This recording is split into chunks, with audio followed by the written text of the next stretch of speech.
तो last lecture में हम लोगों ने क्या देखा था? इधर इधर इधर सारे फोर्सेस के बारे में देखे थे हम लोग, है ना?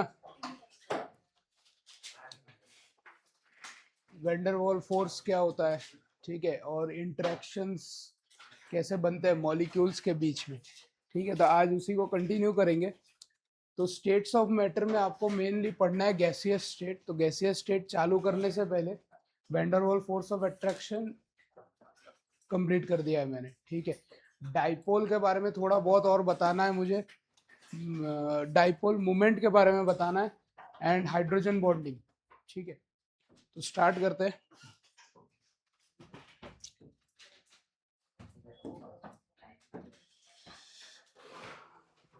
ठीक है, डाइपोल के बारे में मैं आपको HCl का एक मॉलिक्यूल दिया था, है ना। डाइपोल उसमें जनरेट होता है ड्यू टू इलेक्ट्रोनेगेटिविटी। अगर मैं न्यूट्रल कोई मॉलिक्यूल की बात करूं, जैसे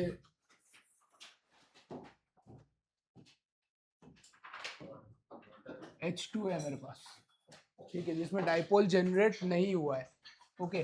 तो इसको मैं अगर बनाऊं तो इसका इलेक्ट्रॉन क्लाउड कैसा बनेगा? H, ये दो इलेक्ट्रॉन्स बीच में,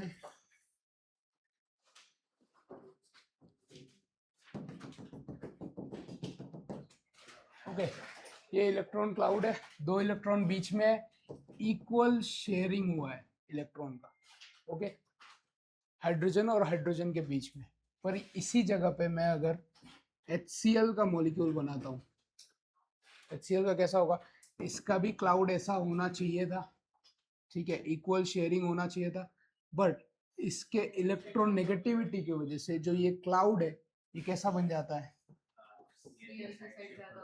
ऐसा हो जाता है, ठीक है। ये क्या शो कर रहा है? इधर इलेक्ट्रॉन की डेंसिटी, इलेक्ट्रॉन डेंसिटी ज्यादा है इस साइड, ओके। इलेक्ट्रॉन क्लाउड ऐसे बनाता है, बराबर। तो इधर इसका एक इलेक्ट्रॉन और हाइड्रोजन का एक इलेक्ट्रॉन प्रेजेंट होगा। अब मैं HCl की बात कर रहा हूँ तो HF भी होगा साथ में, है ना। HF भी है, इसमें फ्लोरीन की इलेक्ट्रोनेगेटिविटी बहुत ज्यादा होती है ना। तो इसमें भी डाइपोल जनरेट होगा। अब दोनों में अगर डाइपोल जनरेट हो रहा है तो हमें स्ट्रेंथ कैसे पता चलेगा? स्ट्रेंथ, हाँ उसकी ज्यादा है, पर अगर, हाँ वो तो है ही, पर हम लोग निकालेंगे कैसे स्ट्रेंथ? कैसे निकालेंगे कि अगर डाइपोल जनरेट हो रहा है, कितना ज्यादा डाइपोल जनरेट हो रहा है, ठीक है। तो उसके लिए हम लोगों को डाइपोल मोमेंट निकालना पड़ता है, ओके, ठीक है। हाँ, डाइपोल मोमेंट निकालने के लिए आपको क्या करना पड़ेगा? चार्ज और रेडियस के बीच में, जैसे मैं एक हाइपोथेटिकल सिचुएशन देता हूँ, जैसे HCl है, HCl के बीच में कौन सा बॉन्ड है? कोवेलेंट बॉन्ड है, इसके बीच में कोवेलेंट बॉन्ड है, ओके। अब इलेक्ट्रोनेगेटिविटी की वजह से ये डाइपोल जनरेट हुआ है, ठीक है। अगर मैं मान लूं ये इलेक्ट्रॉन कंप्लीटली Cl की तरफ शिफ्ट हो गया है ज्यादा, तो क्लोरीन के ऊपर नेगेटिव जो चार्ज आएगा, अगर ये टूट जाता है बॉन्ड, इफ टूट जाता है, तो इसके ऊपर नेगेटिव प्लस सॉरी -1 आएगा, इसके ऊपर +1 आएगा, ठीक है। -1 +1 आएगा चार्ज, पर ये होता नहीं है, इसके लिए हाइपोथेटिकल सिचुएशन है, क्योंकि पार्शियल होता है। हाँ वही बोल रहा हूँ, हाइपोथेटिकल सिचुएशन इसके लिए बोल रहा हूँ कि ये कंप्लीटली नहीं होता है, पर मैं अगर मानता हूँ, नहीं नहीं, प्लस हाफ माइनस हाफ नहीं, इलेक्ट्रॉन ये इसको डेल्टा नेगेटिव, मतलब ये पार्शियल चार्ज बताता है, मतलब कंप्लीट प्लस चार्ज है, कंप्लीट माइनस चार्ज नहीं है, क्योंकि इधर से जो दूसरा एटम है वो छोड़ नहीं रहा है इलेक्ट्रॉन को कंप्लीटली, ठीक है। तो अगर मैं +1 और -1 की बात करूं, ये +1 -1 चार्ज क्या है?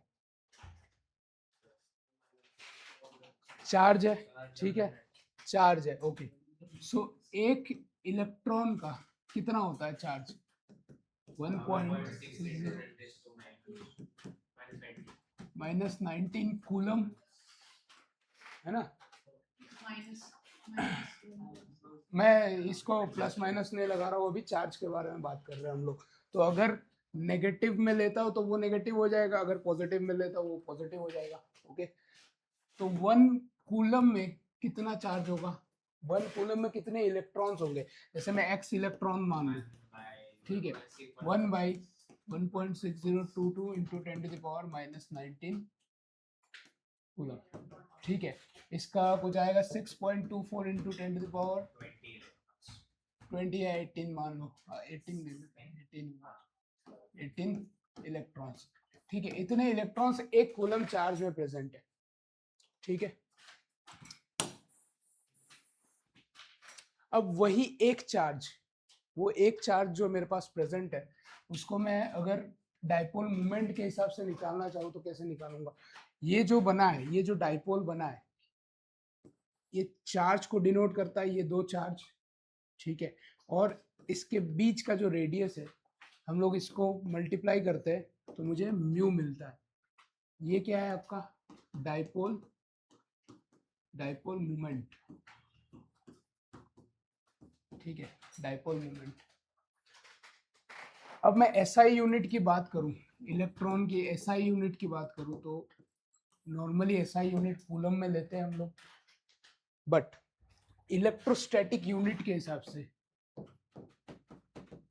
Electrostatic unit, yes, unit ESU, ठीक है, ESU में हम लोग इलेक्ट्रॉन के चार्ज को देखते हैं। तो एक इलेक्ट्रॉन में इतना चार्ज होता है, and 1 coulomb is equal to 3 into 10⁻9 ESU होता है, ठीक है, इलेक्ट्रोस्टैटिक यूनिट, ठीक है। तो मैं अगर बोलूँ एक कूलम में इतना यूनिट है तो एक इलेक्ट्रॉन का कितना हो जाएगा, इसको मल्टीप्लाई कर देंगे, ठीक है, बराबर।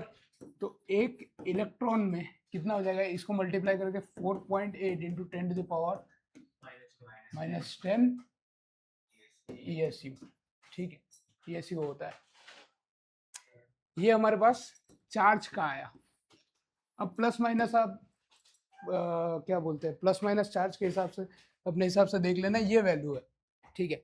अब ये वैल्यू ESU में है, ठीक है, ESU में है, मतलब CGS यूनिट है, ठीक है। CGS यूनिट क्या होता है,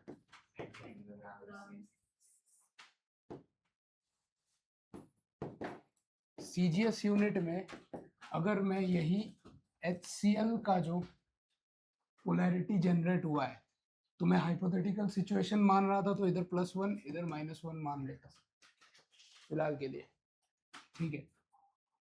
ओके, तो CGS यूनिट में चार्ज इनटू R करेंगे, ये जो डिस्टेंस होता है इसका 1 आर्मस्ट्रॉन्ग होता है, ठीक है, 2 चार्ज के बीच में 1 आर्मस्ट्रॉन्ग स्टैंडर्ड है, ठीक है, स्टैंडर्ड है, कैसे नहीं, मतलब इसको लिया गया है स्टैंडर्ड कैलकुलेशन के लिए, बराबर। 1 आर्मस्ट्रॉन्ग है तो R का जो वैल्यू है 10⁻⁻10 हो जाएगा इसके लिए, SI यूनिट के लिए, ठीक है। और 10⁻, ये मीटर में 10⁻⁻8 हो जाएगा किस सेंटीमीटर में, CGS यूनिट के लिए, ठीक है। अब मैं अगर डाइपोल मोमेंट निकालना चाहूँ तो म्यू इक्वल टू क्या हो जाएगा, H plus and Cl minus के लिए, mu equal to Q into R। Q कितना है मेरे पास 4.8 इंटू 10⁻⁻10 इंटू R कितना हो जाएगा 10⁻⁻8। ओके, ऐसा यूनिट में पहले निकाल देते हैं, ठीक है।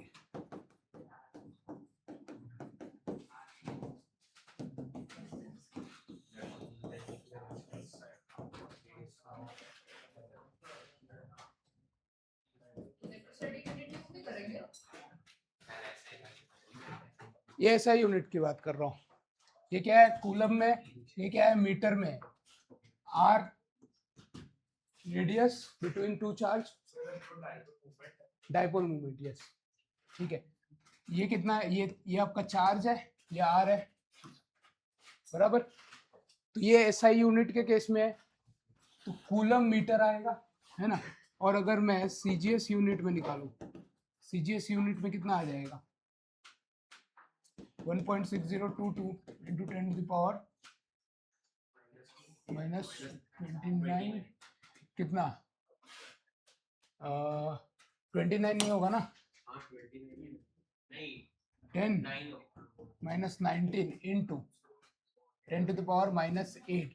अब इसको मैंने CGS में कन्वर्ट किया था तो कितना आया था 4.8 into 10 to the power minus कितना आया था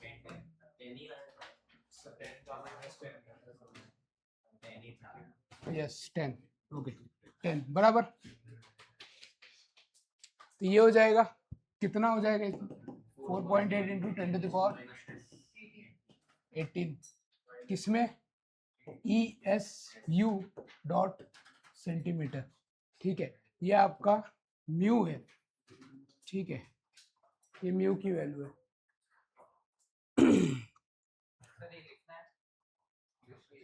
हाँ बताता हूँ पहले सुन ले 4.8 into 10 to the power -18 ESU centimetre.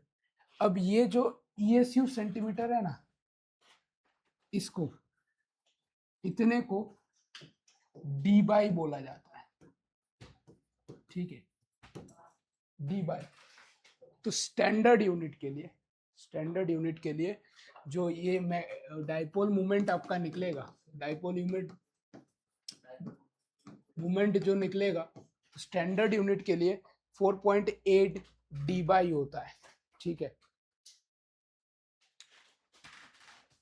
96500 coulomb is equal to 1 Faraday.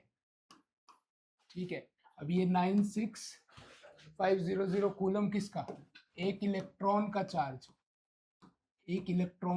है ये बराबर फैराडे में। और इस चीज को डी बाई बोला जाता है। तो मैं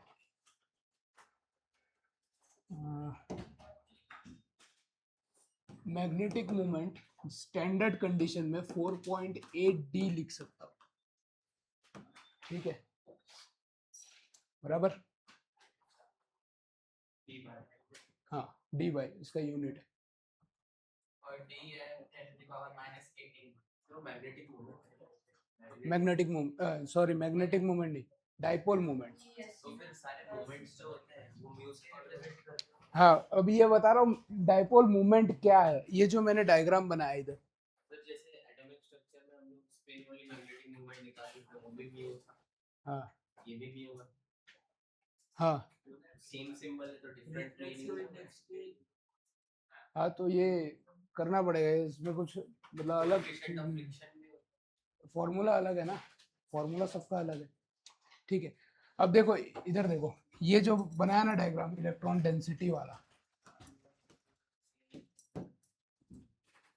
H और Cl। ठीक है अब इस तरफ इलेक्ट्रॉन की डेंसिटी ज्यादा है तो डाइपोल मोमेंट हम लोग कैसे डिनोट करेंगे ऐसे डिनोट करेंगे। ये आपका सिंबल है डाइपोल मोमेंट का सिंबल है। ओके मतलब इलेक्ट्रॉन डेंसिटी इस साइड ज्यादा है और यही डाइपोल मोमेंट हम लोग निकालते हैं म्यू से Q इंटू आर से। तो CGS यूनिट में हमारा कितना आया था म्यू 4.8 डी अगर बोल रहे हैं हम लोग डी बोल रहे हैं तो इसका मतलब क्या है 10 to the power -18 ESU centimetre ये वैल्यू होती है इसकी। ओके समझ में आया इतना। ये सबके लिए अलग-अलग कैसे होगा रेडियस बदलेगा ना हाँ हाँ तो ये चार्ज सेम रहेगा सिर्फ आर ही बदलेगा फिर ये डी कैसे रहेगा चार्ज से रेडियस बदलेगा तो ये वैल्यू नहीं बदल जाएगी वैल्यू बदलेगी बट आपने 4.8 डी लिखा तो हर बार बिना डी यूज कर सकते फिर 0.48 हो सकता है। हाँ तो सबके लिए अलग अलग निकलेगा। ये स्टैंडर्ड निकाला है एक एग्जांपल देके कि HCl का इतना होता है। तो मूवमेंट वाला जो मूवमेंट है मोमेंट मूवमेंट मूवमेंट हाँ डाइपोल का मूवमेंट हाँ डाइपोल मूवमेंट मतलब ये डाइपोल जो बन रहा है इसको मूवमेंट बोलते हैं क्योंकि इलेक्ट्रॉन डेंसिटी शिफ्ट हो रही है ना एक साइड पे सर एक बार प्रीवियस स्लाइड पे जाओ हैं? एक बार प्रीवियस स्लाइड पे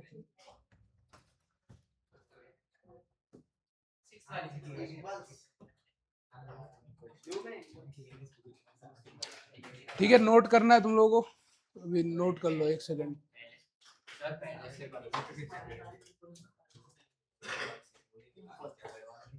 देखो मैं थोड़ा बहुत इसमें एक्स्ट्रा चीजें मैं बताता रहूंगा ठीक है इसके बाद इधर इधर इसके बाद हम लोग हाइड्रोजन बॉन्डिंग देखेंगे क्या है हाइड्रोजन बॉन्डिंग क्योंकि बहुत ज़्यादा इम्पोर्टेंट है हाइड्रोजन बॉन्डिंग लाइफ प्रोसेसेस को चलाने में ठीक है जैसे हाइड्रोजन बॉन्डिंग की वजह से एनोमलस बिहेवियर ऑफ वाटर दिखता है ठीक है ये नोट कर लो फिर बताता हूँ सर मतलब आपने वो जो रेडियस लिया ये क्या है इसको फिक्स होता है सब नहीं वो फिक्स नहीं होगा अलग अलग के लिए अलग अलग होता है मैं HCl की बात कर रहा हूँ तो HCl का लिया है ठीक है एक स्टैंडर्ड ले लिया है 1 आर्मस्ट्रांग लेके निकाला है ये बराबर अलग अलग हो सकता है सर एक दूसरा डाउट सर जब ये डाइपोल फॉर्म होता है तब उसमें रेडियस में कोई चेंज आता है डाइपोल फॉर्म होने में रेडियस में कुछ चेंज नहीं आया क्योंकि अगर दोनों के अगर पोलैरिटी आ गई है तो अट्रैक्शन होना चाहिए ना दोनों के बीच में तो रेडियस थोड़ा कम होना चाहिए मतलब किसके बीच में अट्रैक्शन होगा मतलब H और क्लोरीन में पार्शियल बॉन्ड हो partial charges partial charges generate हुआ है हाँ तो वो दोनों अलग अलग चार्जेस तो अट्रैक्ट होने चाहिए लेकिन तो पास में नहीं आ जाना चाहिए नहीं ऐसा नहीं होता ऐसा नहीं होता ये तो खाली इलेक्ट्रॉन डेंसिटी बता रहा है ठीक है इलेक्ट्रॉन डेंसिटी जिस तरफ है उस तरफ हम लोगों ने पार्शियल चार्ज नेगेटिव लिया है ये पार्शियलिटी जनरेटिव हुआ है किसकी वजह से इलेक्ट्रोनेगेटिविटी की वजह से और बॉन्ड तो ऑलरेडी बन ही चुका है ना तो कैसे अट्रैक्ट होगा स्लाइड में लिखा है कि इलेक्ट्रॉन पे 9,500 कूलम का चार्ज हाँ बट वो तो 1.6 into 1.60 to 10 हाँ कूलम हाँ तो एक सेकंड आप तो उसने वापस में कूलम लिखा था एक तो फराडे को one faraday equals to 96,000 Faraday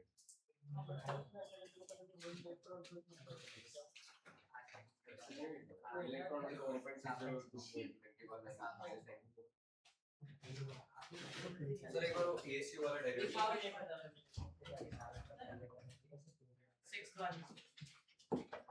ये वाला नहीं उसके बाद ये वाला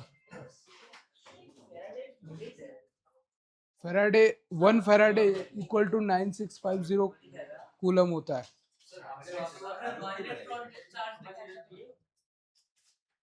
वन इलेक्ट्रॉन नहीं आएगा शायद ये रुक जा ये कूलम है ये पिछला वाला नोट करो मैं बताता हूँ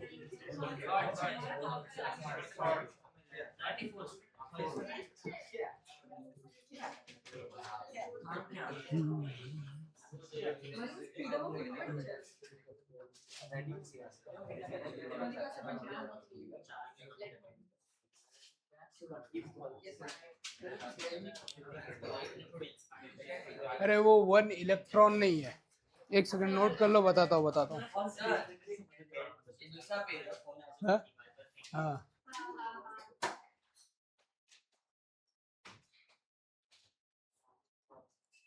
1 इलेक्ट्रॉन उसमें लिखा है पर वो 1 इलेक्ट्रॉन नहीं है 1 मोल इलेक्ट्रॉन जैसे बताता हूँ मैं 1 मोल इलेक्ट्रॉन तो अगर उसको जूल में कन्वर्ट करना हो तो एवोगाड्रो नंबर से हम्म 1 मोल इलेक्ट्रॉन पे 96,500 चार्ज और उसी को हम लोग 1 फैराडे बोल दे जैसे देख लो इधर देख लो ये जो है ना इसको ऐसे मत लिखो 1 मोल इलेक्ट्रॉन ठीक है 1 मोल इलेक्ट्रॉन मतलब मैं अगर बोलूं Cu Cu2 plus 2 electron gives Cu। ठीक है, अब ये जो इलेक्ट्रॉन है ये क्या 2 इलेक्ट्रॉन है या 2 मोल इलेक्ट्रॉन है? 2 मोल इलेक्ट्रॉन है, तो एक मोल में 6.23 पार्टिकल्स होते हैं। अब ये पार्टिकल्स जो है इलेक्ट्रॉन प्रोटॉन कुछ भी हो सकता है ना? इलेक्ट्रॉन हो सकता है, ये मैं इलेक्ट्रॉन ही बोल देता हूँ इधर। ठीक है, इतना होता है ये एवोगाड्रो नंबर। अगर Cu2 प्लस एक ही एटम है तो फिर वो जो इलेक्ट्रॉन है एक मोल है। 1 मोल इलेक्ट्रॉन है, तो उसको ये Cu2 प्लस को भी एक मोल होना पड़ेगा। हाँ तो इसका मतलब क्या है? इसका मतलब एक ही मोल है ना इधर, ये एक Cu का एटम थोड़ी है। और अगर एक एटम होता तो वो भी इलेक्ट्रॉन। हाँ एटम, पर एटम थोड़ी रिएक्शन में लिखते हैं, ये तो लिखते ही नहीं है। वन इसके आगे जो भी स्टोकियोमेट्री रहेगा आपके x, ये स्टोकियोमेट्री जो भी रहेगा ये क्या है? ये आपका मोल्स डिफाइन करेगा। ठीक है, मोल कंसेप्ट में यही तो बताया।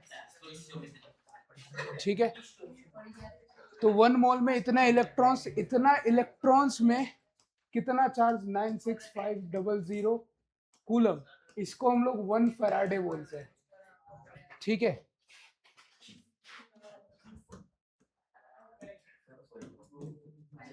ये हो गया नोट? हाँ लिखो लिखो। सर वो आई क्या है? कहाँ पे? चार्ज है क्या? Charge into radius. आई नहीं क्यों है? ये वो क्यों है? अबे ऐसे कौन आई लिखता है? तेरे को आई कहाँ से दिख रहा है?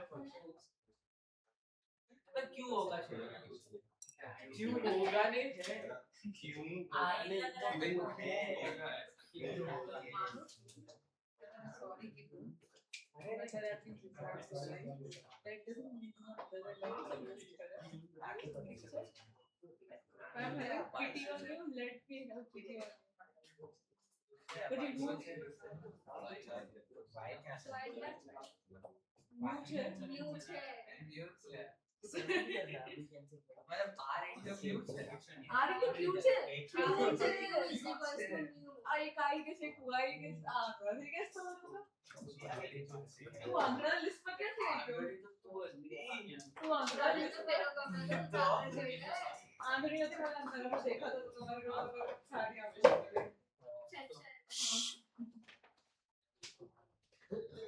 हो गया? लिख लिया? लिख लिया ना?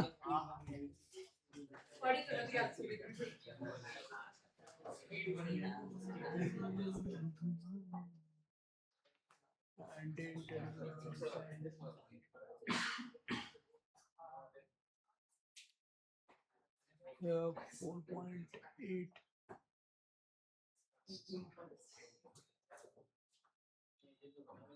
24 minus 19 into SI unit. SI unit new.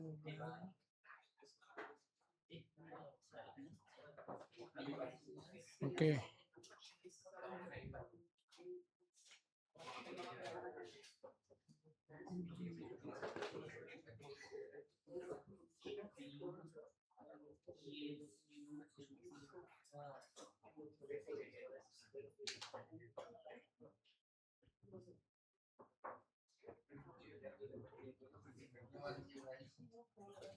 ये तो हमने बेसिक कन्वर्जन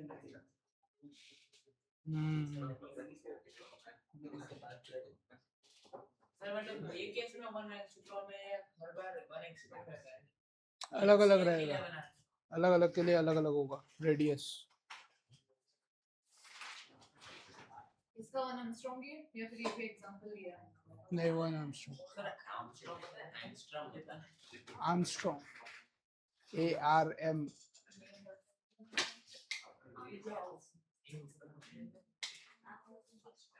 ARMGSTROM ऐसा कुछ होता है एंगस्ट्रॉम।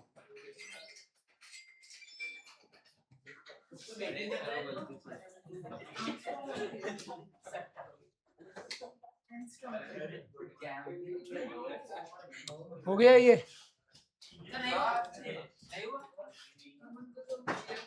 सर एंगस्ट्रॉम होता है, आर्मस्ट्रॉन्ग नहीं होता, एंगस्ट्रॉम होता है। अबे जैसे भी बोल ले, समझ में आ रहा है ना? ये याद होना चाहिए, बस इतना याद होना चाहिए। सर वो उसके ऊपर नहीं धीरे होता, धीरे धीरे वो सर्कल ए के ऊपर नहीं साइड में होता है। ए के साइड में होता है पावर। तो वो डिग्री नहीं होता, ए डिग्री में सर उसके सर्कल होता है। अरे यार तुम लोग क्या यार मेरा सर खाने के लिए बैठे हो आज? आपने इनविंसिबल देखी है? इनविंसिबल देखी है? नहीं मार्क रेसन वाली। नहीं नहीं नहीं। चलो हो गया, नोट कर लिया।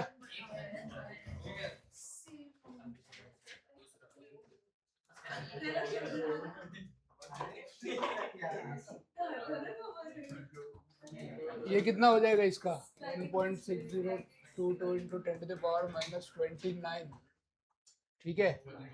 29 कूलम मीटर। ये 29 कूलम मीटर है। ये कितना है? ये सेंटीमीटर में आएगा।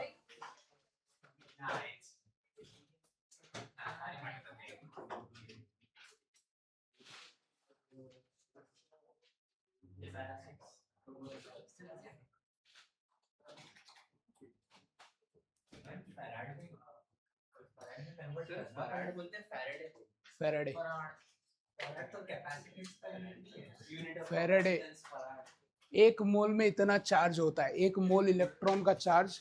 Unit of capacitance. ये फैराडे में कैपेसिटर को करंट कैपेसिटर का करंट लिखा होता है। Sir, तो उसमें चार्ज ही नापते हैं ना।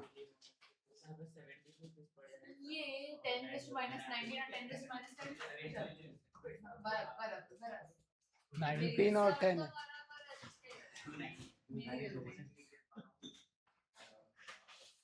सॉरी पण काही दोष दर वक्त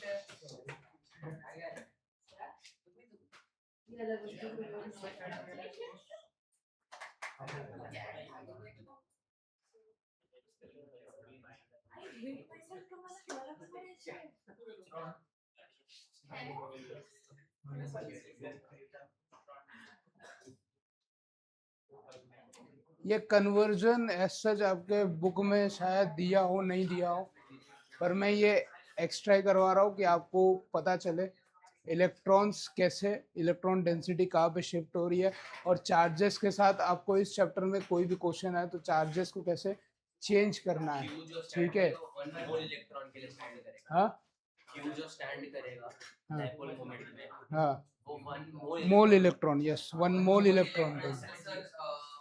इतने होंगे। हाँ इतने फैराडे, 1 फैराडे में 1 मोल इलेक्ट्रॉन में इतना चार्ज होता है, इसको ही 1 फैराडे बोलते हैं, ठीक है? हम लोग स्ट्रक्चर ऑफ एटम में स्टार्टिंग में क्या देखे थे? फैराडे ने निकाला था ना चार्ज के ऊपर, सबसे पहला एक्सपेरिमेंट से पहले चार्जेस के बीच एकदम स्टार्टिंग में माइकल फैराडे।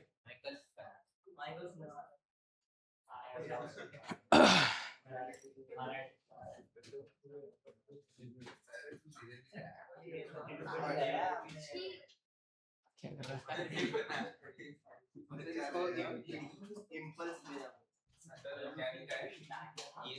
ESU सेंटीमीटर, ये आपका डी बाई का वैल्यू है।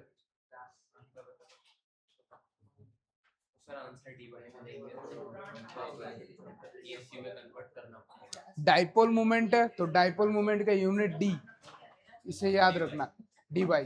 डाइपोल मोमेंट का यूनिट डी बाई, हाँ ऐसा यूनिट, ऐसा यूनिट होगा तो वैसे होगा। ये सीजीएस में निकाला है, ठीक है? सीजीएस यूनिट है।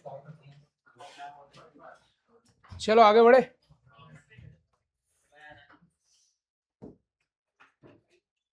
आपको अगर कंफ्यूजन है तो ये भी लिख ही लो। 1 मोल इलेक्ट्रॉन की बात कर रहे हैं हम लोग, ठीक है।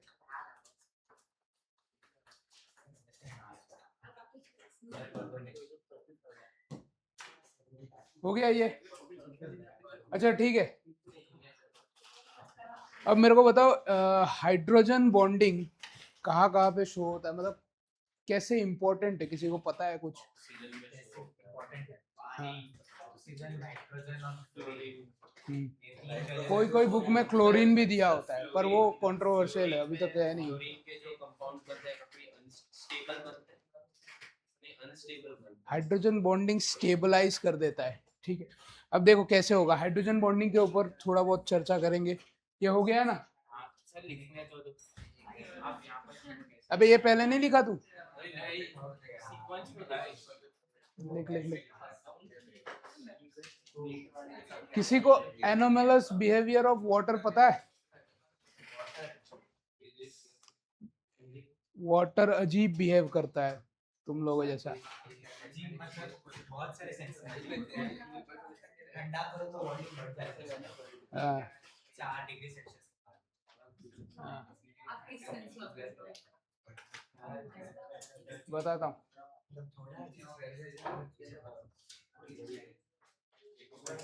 चलो आगे बढ़ रहा हूँ मैं। देखो सबसे पहले तो आप लोगों को हाइड्रोजन इधर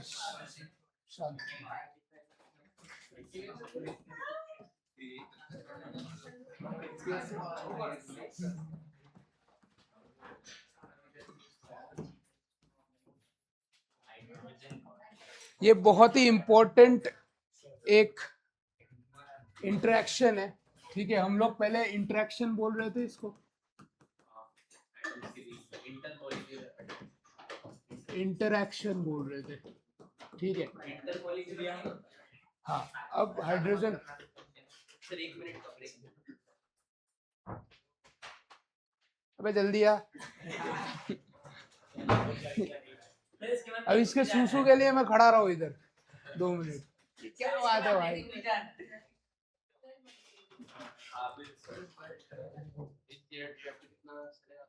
है ये चैप्टर कितना टाइम चलेगा? ये तो बहुत तगड़ा चैप्टर है, बहुत लंबा चलने वाला है। रोज पूछूंगा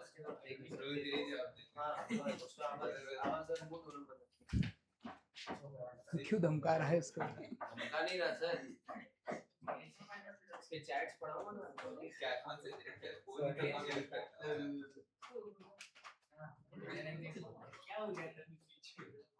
चल बे।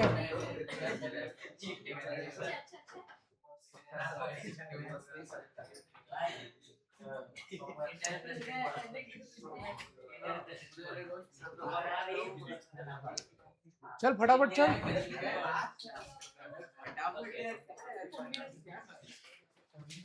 अच्छा इधर इधर इधर इधर देखो, हाइड्रोजन बॉन्डिंग जो है ना, ये बहुत ही इंपॉर्टेंट एक इंटरेक्शन है, ठीक है। आपको इसके लिए पहले इंटरमोलिक्यूलर, हम लोग मॉलिक्यूल्स के बारे में ही बात कर रहे हैं, ठीक है। तो मॉलिक्यूलर लिखूंगा मैं, ठीक है। इंटर एटॉमिक के बारे में नहीं बात करेंगे, क्योंकि ये जो इंटरेक्शन है ये मॉलिक्यूल्स के बीच में ही होता है। तो इंटरमोलिक्यूलर एंड इंट्रामोलिक्यूलर, हाँ, ये दोनों चीज क्या होती है? अगर मेरे पास एक कंपाउंड है,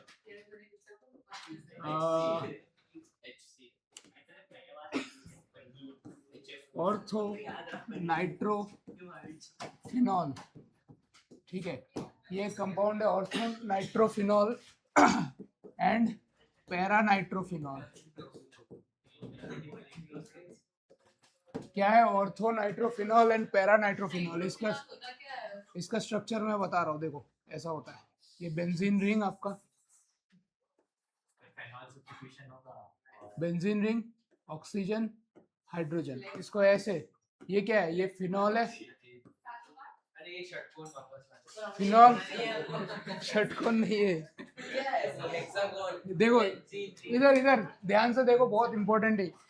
ऑर्थो, मेटा, पैरा, ये 3 पोजीशंस होते हैं, ठीक है। जीओसी में आप लोग पढ़ोगे, अभी सुन लो खाली। इसको फिनॉल बोलते हैं। ऑर्थो पोजीशन पे अगर NO2 ग्रुप लग गया, ठीक है, NO2 ग्रुप अगर लग गया तो इसको ऑर्थो नाइट्रोफिनॉल बोलते हैं। और अगर फिनॉल में फिनॉल में पैरा पोजीशन पे NO2 ग्रुप लग गया तो इसको पैरा नाइट्रोफिनॉल बोलते हैं। अभी लिखना बंद करो, पहले सुन लो इधर, ortho nitrophenol and para nitrophenol, ठीक है। आप लोग केमिकल बॉन्डिंग में कैसे बॉन्ड्स बनते हैं इसके बारे में पढ़ोगे, तो अभी खाली देख लो इधर, ये फिनॉल है, ठीक है, बराबर, इसमें हाइड्रोजन प्रेजेंट है। अब नाइट्रोजन कैसे जुड़ा होता है, nitrogen double bond O and single bond O, ठीक है, ऐसे नाइट्रोजन जुड़ा होता है। हाँ, प्लस चार्ज होना चाहिए। ये न्यूक्लियो ये है ना NO2 पॉजिटिव है, तो क्या है ये ऑर्थो पोजीशन पे क्यों अटैक किया है, ड्यू टू रेजोनेंस। इसमें इलेक्ट्रॉन नेगेटिविटी बढ़ गई है ऑर्थो और पैरा पोजीशन पे, इसके लिए NO2 आके इधर अटैक करता है। रेजोनेंस क्योंकि डबल बॉन्ड सिंगल बॉन्ड, हाँ, मतलब रेजोनेंस होता है बेंजीन रिंग में, ठीक है। अब इसमें ऑर्गेनिक में नहीं घुस रहा हूँ मैं, ठीक है, इधर देख लो, इधर देख लो, बाद में कर लेना डिस्कस। बात नहीं कर रहा, जैसे उधर आयन नहीं होना चाहिए रेजोनेंस के लिए, आयन पे होता है रेजोनेंस। अरे ये भाई रेजोनेंस, अब ऑर्गेनिक में मत घुसाओ मेरे को। ये देखो, ये रेजोनेंस कैसे होता है, जैसे हाइड्रोजन टूटेगा ना, हाइड्रोजन निकलेगा तो इसके ऊपर नेगेटिव चार्ज आएगा, वो नेगेटिव चार्ज इसमें घुसेगा, बॉन्ड बनाएगा, इधर इलेक्ट्रॉन डेंसिटी ऐसे बढ़ती रहेगी और इलेक्ट्रॉन ऐसे जंप करते रहेंगे, बराबर। और इसी वजह से ये बेंजीन रिंग ऐसा होता है, पर ये इधर ऐसे चेंज होता रहता है इलेक्ट्रॉन डेंसिटी, बराबर। तो इसी को रेजोनेंस बोलते हैं, इसलिए हम लोग सर्कुलर बनाते हैं। तो अब इसमें मत घुसो ज्यादा, खाली इतना देखो, इसके पास नाइट्रोजन एटम है, इधर थोड़ा शांत हो जाओ भाई, वीडियो चल रहा है। नाइट्रोजन एटम है, हाइड्रोजन एटम है, तो इसके बीच में हाइड्रोजन बॉन्डिंग हो सकती है, इसको H बॉन्ड बोलेंगे। हो सकती है, होगी नहीं। हाँ, होती है, हो सकती नहीं, होती है, ठीक है, इसको हाइड्रोजन बॉन्डिंग बोलेंगे। हाइड्रोजन बॉन्डिंग कैसा, इंट्रामोलिक्यूलर, ठीक है, इंट्रामोलिक्यूलर हाइड्रोजन बॉन्डिंग, क्योंकि H वो N के साथ थोड़ा अपने ही मॉलिक्यूल के साथ कर लिया है, पर ये दो पोजीशन ओरिएंटेड है, ठीक है, मतलब पोजीशन इसके पास है। ऑर्थो पे इसके लिए इधर हाइड्रोजन बॉन्डिंग कर पाए, पर मेरे पास एक और प्रोडक्ट मिलता है, सर वो अपने इंटरमॉलिक्यूलर में और वाला लिखवाया है, क्या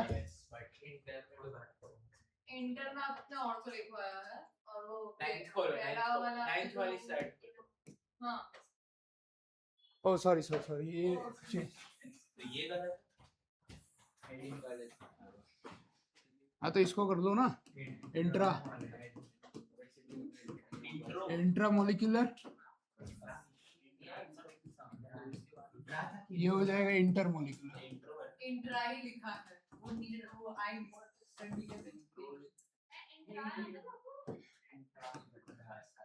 इंट्रा मतलब विद इन द मॉलिक्यूल, और इंटर मतलब मॉलिक्यूल्स के बीच में। विद इन मॉलिक्यूल, ठीक है। अगर एक ही मॉलिक्यूल के बीच में हो रहा है इंटरेक्शन तो इंट्रामोलिक्यूलर बोलेंगे, दो मॉलिक्यूल्स के बीच में हो रहा है तो इंटरमोलिक्यूलर। जैसे एग्जांपल मैं दे सकता हूँ, CSK वर्सेस RCB, ये टॉपिक है सर। थोड़ा कंट्रोवर्शियल है, पर आप लोगों को पता ही है कौन जीत,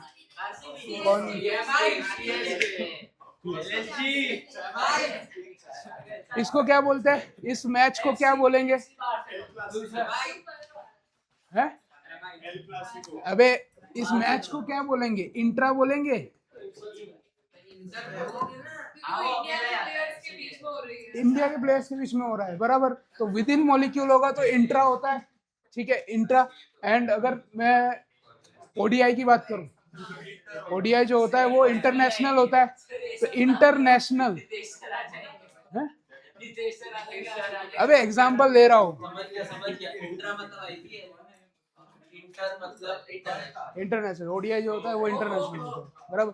अब देखो इधर देखो, मेरे को ऐसे दो प्रोडक्ट मिल सकते हैं, मतलब जब ऑर्गेनिक रिएक्शंस होते हैं तो ऑर्थो एंड पैरा प्रोडक्ट मिलते हैं, ठीक है, अलग अलग परसेंटेज में मिलते हैं ऑर्थो और पैरा प्रोडक्ट। तो अगर मैं पैरा प्रोडक्ट का हाइड्रोजन बॉन्डिंग देखूं तो पैरा प्रोडक्ट में दूसरा एक OH, ये ऑर्थो नाइट्रोफिनॉल, दूसरा एक आएगा, ठीक है, ये सब हमको नहीं आता NO2, और इनके बीच में हाइड्रोजन बॉन्डिंग होगा, ठीक है। तो ये हो गया इंट्रामोलिकुलर, ये हो जाएगा इंटरमोलिकुलर हाइड्रोजन बॉन्डिंग, ठीक है। अब ये हाइड्रोजन बॉन्डिंग बहुत एक इम्पोर्टेंट चीज में, बहुत इंपॉर्टेंट चीज में है आपकी बॉडी में, हर जगह यूज होता है। किसमें? डीएनए में। डीएनए देखा है? डीएनए हेलिक्स देखा है? हाँ वो ऐसे हाँ, वो सीडी बनता है। ये डीएनए वाला जो बता रहा हूँ इसको नोट मत करना, क्योंकि ये बायोमोलिक्यूल्स में आपको आएगा डिटेल में, ठीक है। मैं भी आएगा 12 को भी पढ़ना पड़ेगा थोड़ा आवाज धीरे कर लो, हाँ? आवाज धीरे मैथ्स वालों को भी है 12th में अच्छा, सर रुक जाओ सर इंटरमोलिकुलर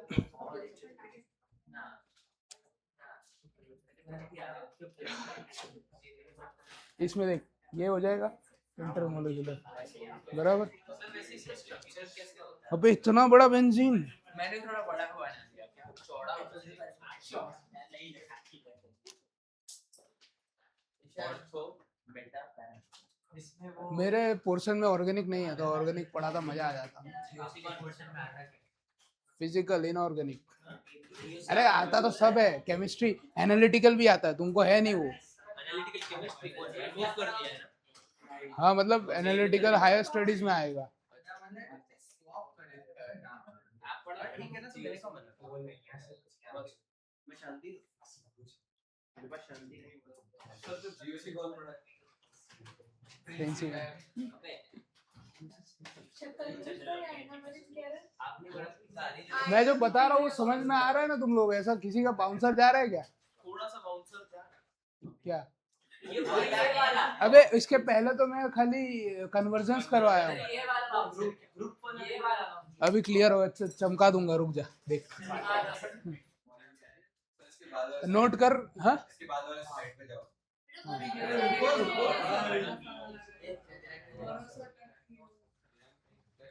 हाइड्रोजन बॉन्डिंग तुम लोगों को याद रह जाएगा क्या होता है।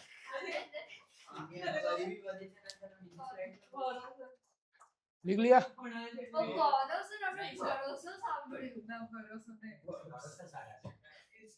गौरव सर सारा पीछे इसमें देखो क्या होता है पता है? ये फिनॉल जो है ना, ये फिनॉल में से hydrogen, are you new to the gen z slam ओए क्या कर रहा है, इधर आ जा, इधर देखो। ये फिनॉल जो है ना, ये जीओसी में आप लोग पढ़ोगे, ये फिनॉल में से हाइड्रोजन रिलीज हो जाता है H+ के फॉर्म में, इसमें एक इलेक्ट्रॉन छोड़ के, ठीक है, इसको एक इलेक्ट्रॉन देता है, निकल जाता है। अब इसके ऊपर नेगेटिव चार्ज है, ये इधर आता है, डबल बॉन्ड बनता है, फिर ये इस पे जाता है, तो इधर जो ऑलरेडी बॉन्ड बना हुआ है वो शिफ्ट होके इधर आ जाता है, देन ये इधर आएगा तो एक बॉन्ड इधर बनेगा, तो इधर का जो इलेक्ट्रॉन है ये इधर चला जाता है। तो ऑर्थो और पैरा पोजीशंस पे इलेक्ट्रॉन की डेंसिटी बढ़ जाती है, इसी को रेजोनेंस बोलते हैं। रेजोनेंस अच्छा समझाया सर नहीं चमका समझ आया सर नहीं चमका वो चमका ही नहीं रहा हूँ मैं, हाइड्रोजन बॉन्डिंग पे वो खाली आइडिया है।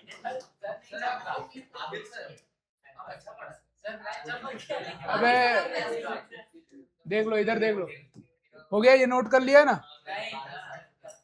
चलो थोड़ा शांत हो जाओ तुम लोग यार, क्लास शांत नहीं रहता फिर मजा नहीं आता पढ़ाने का।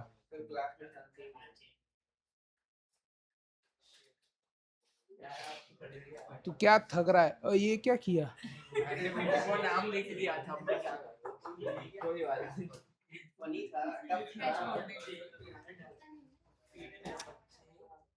तुम लोगों को एक डाउट आना चाहिए था।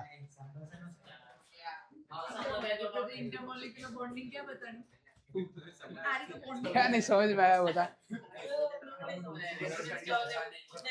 रेजोनेंस तो वो ऑर्गेनिक केमिस्ट्री है भाई, मैं फिजिकल पढ़ा रहा हूँ। बॉन्ड दूसरे फिनॉल के साथ बनाएगा। हाँ, दूसरे फिनॉल के हाइड्रोजन के साथ नाइट्रोजन का बॉन्ड बनेगा।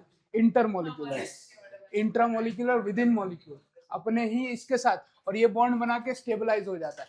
अब तुम लोगों को एक डाउट आना चाहिए था कि हम लोग वैंडरवाल फोर्स ऑफ अट्रैक्शन और hydrogen bonding, weak molecular force of attraction में पढ़ रहे हैं, तो हाइड्रोजन बॉन्डिंग में बॉन्डिंग क्यों लगाते हैं, स्टेबल क्यों होता है? बॉन्ड क्यों बोलते हैं? हाइड्रोजन बॉन्ड तो बन ही नहीं रहा है। बॉन्ड तो क्या है? Covalent bond, ionic bond, coordinate bond, dative bond, ये सब बॉन्ड्स है। हाँ? वंडरवॉल फोर्स ऑफ अट्रैक्शन, हाँ फोर्स ऑफ अट्रैक्शन बोलते हैं। पर हाइड्रोजन में तो हाइड्रोजन बॉन्डिंग हो रही है, ऐसा बोलते हैं। हाइड्रोजन बॉन्ड्स बन रहे हैं। प्रैक्टिकली बॉन्ड नहीं बन रहा। हाँ प्रैक्टिकली, फोर्स ऑफ अट्रैक्शन है, क्योंकि अगर बॉन्ड होता तो फिर इलेक्ट्रॉन्स एक्चुअली शेयर हो रहे होते। हाँ यही बताया हमने अगले चैप्टर, अगले लेक्चर में, पहले लेक्चर में, मतलब पिछले लेक्चर में। आता है, मतलब ऐसा नहीं कि हम लोग ऐसे ही बैठे हैं मूवी देख रहे हैं। अरे डाउट ये होना चाहिए था कि ये तो कोई एग्जैक्ट बॉन्ड नहीं है, फिर बॉन्डिंग क्यों बोलते हैं? बताता हूँ, ये नोट कर लो तुम लोग, फिर बताता हूँ। बहुत अच्छा सर, आप हमारे तरफ से डाउट एज्यूम करके बताते हो सर, हमें तो डाउट आते ही नहीं। हाँ तो ये होना चाहिए। चलो हो गया, नोट कर लिया ना? अबे तू हर बार तेरा है यार।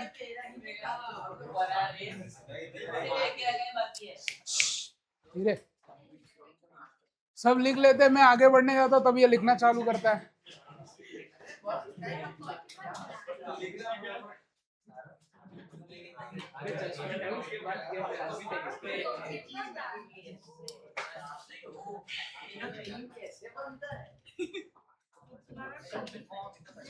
अच्छा फोन लेके पूरा मैं रुकेगा। तुम लोगों ने ये बेंजीन रिंग वगैरह पहली बार देखा है क्या? नहीं सर, एक्चुअली क्या है, हमने बेंजीन रिंग पहली बार नहीं देखा है।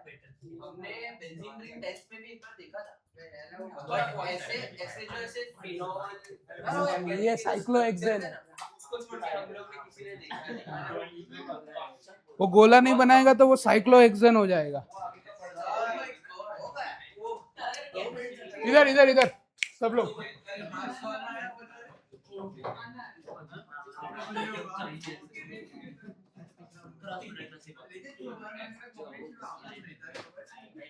हाइड्रोजन बॉन्डिंग हम लोगों को पता है किसकी? इधर देख लो, ये शांत हो जाओ। एक डाउट था, ये फिनॉल था तो फिनाइल भी ऐसे ही होता है, मतलब ये फिनॉल का स्ट्रक्चर है तो फिनाइल भी ऐसे, मतलब फिनाइल जो खाली ये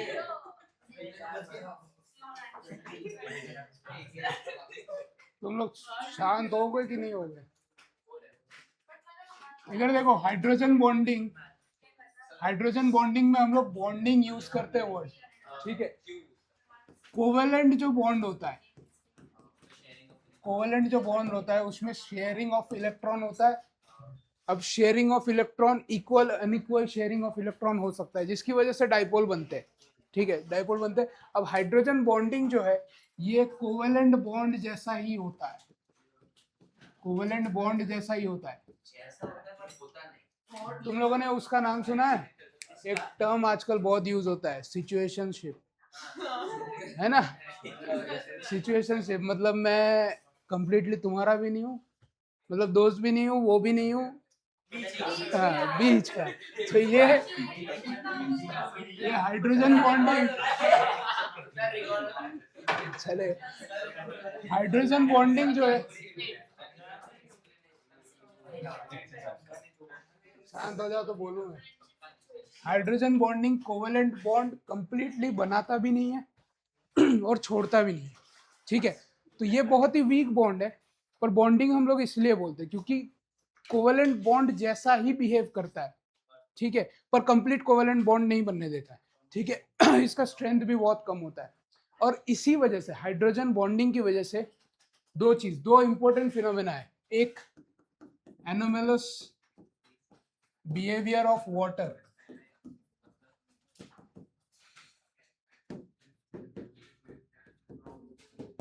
अब एनोमेलस बिहेवियर ऑफ वाटर क्या होता है? इधर इधर इधर एनोमलस बिहेवियर पता है किसी को? हम लोग जब वो ग्लास में थोड़ा लेते हैं ना सोडा सोडा अबे सोडा, ठीक है ठीक है, हाँ जो भी जितना भी लेते हो वो भी ले सकते हो, तो उसमें फिर आइस क्यूब डालना जरूरी है ना? चिल्ड होना चाहिए। तो ये जो पानी है, सॉरी ब्राउन पानी है, लाल पानी बोल रहे हैं। ये जो पानी है इसके ऊपर आपका बर्फ तैरता रहता है ना? ग्लेशियर जो होता है पानी के ऊपर रहता है, क्यों?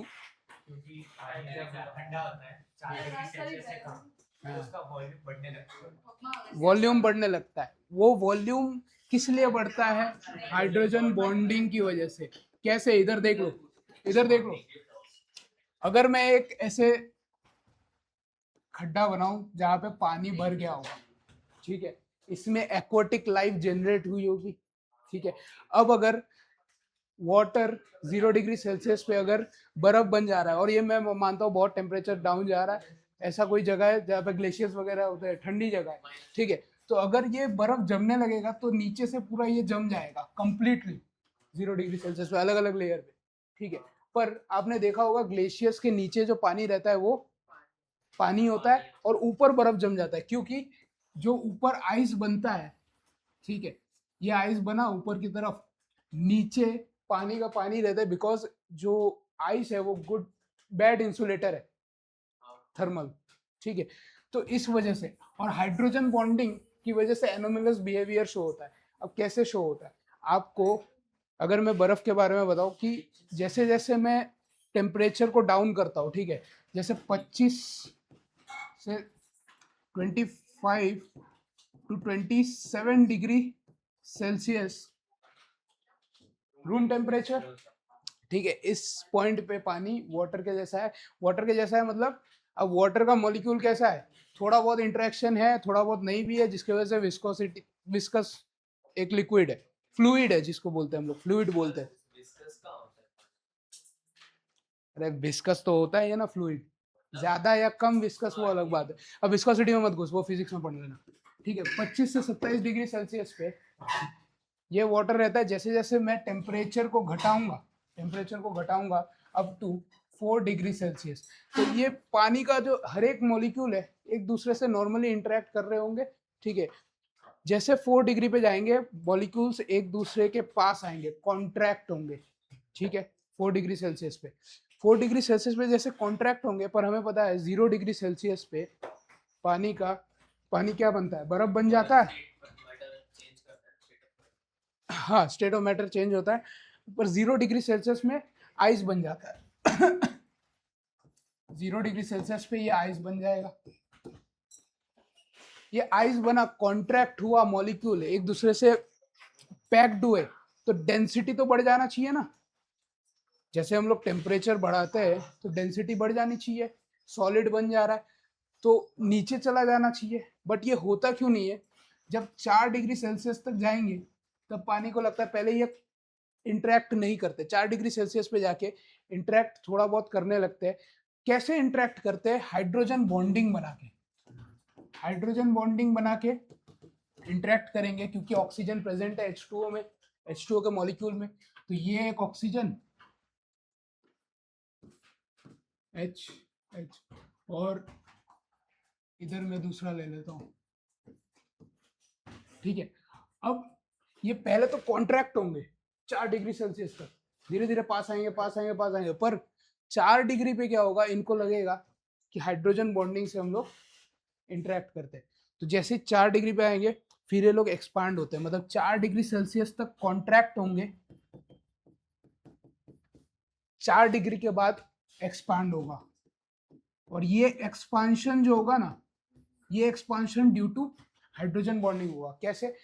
ये इंटरेक्शन बनेगा, ये ज्यादा पास आ जाएगा ना, ये चीज ज्यादा पास आ जाएगा, उसके बाद इन लोगों को लगेगा 4 डिग्री सेल्सियस पहुंच गया है, तो मैं हाइड्रोजन बॉन्डिंग बनाऊंगा, तो थोड़ा दूर जाते हैं, और जैसे थोड़ा दूर जाएंगे ये हाइड्रोजन बॉन्डिंग बना देंगे। अब ये जो बना है ये जो बना है ये हॉलो स्पेस, दो वाटर मॉलिक्यूल के बीच में, दो वाटर मॉलिक्यूल के बीच में जैसे, हाँ ये हॉलो स्पेस जो है इसी को हम लोग क्या बोलते हैं, वॉइड बोलते हैं।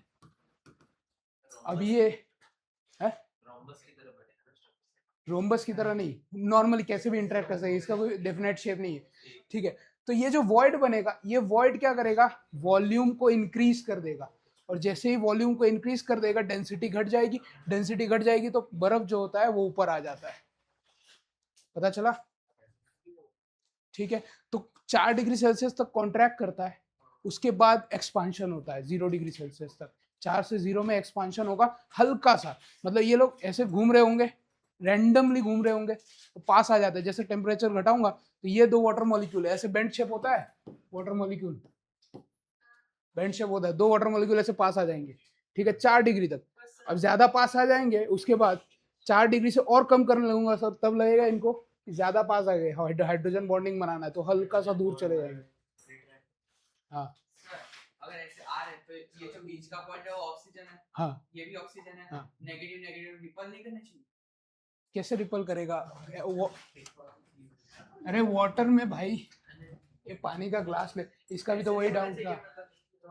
हाइड्रोजन है तो ऑक्सीजन के साथ अट्रैक्ट करेगा, और अरे वाटर का तो मॉलिक्यूल रहता ही है ना पानी में, एक थोड़ी एक मोल में कितना कितना रहता है, वाटर का मॉलिक्यूल तो होगा ना, 2 से ज्यादा होगा, 1 से ज्यादा होगा। पानी ले ग्लास में, उसमें 1 से ज्यादा तो वाटर के मॉलिक्यूल होंगे, 1 से ज्यादा वाटर के मॉलिक्यूल होंगे, वो क्या रिपल करते रहेंगे आपस में, ऑलरेडी स्टेबल है, ये हाइड्रोजन के साथ बॉन्ड बना रखा है। आप कह रहे हो कि सर ऐसा होना चाहिए। हाँ ऐसा होना चाहिए।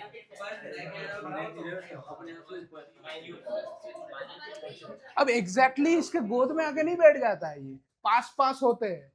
ऐसे ये H एटम H के साथ तो ऐसे लॉक भी हो जाएगा, और लॉक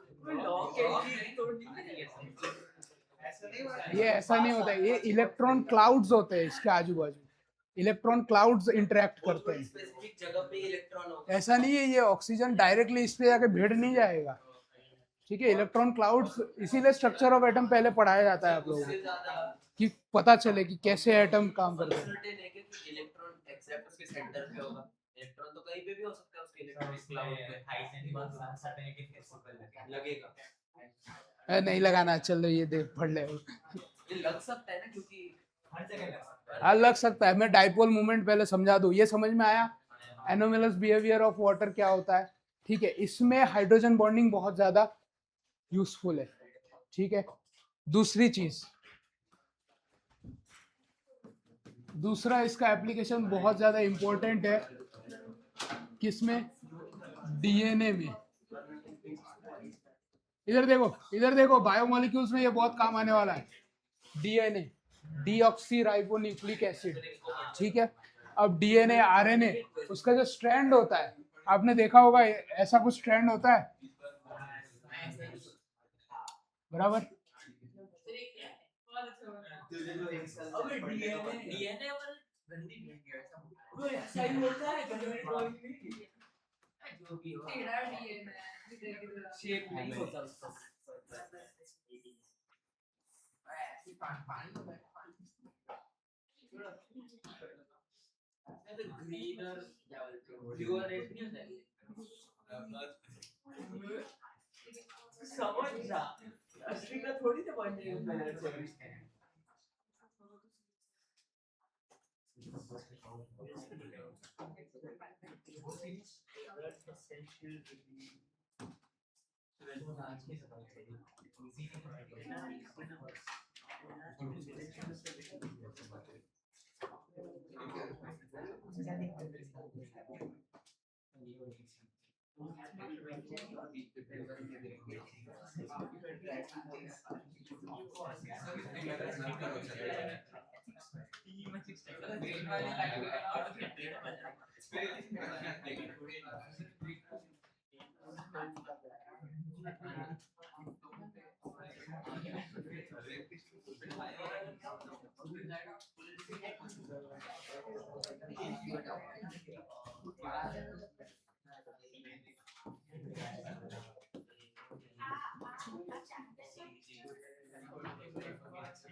DNA क्यों बना?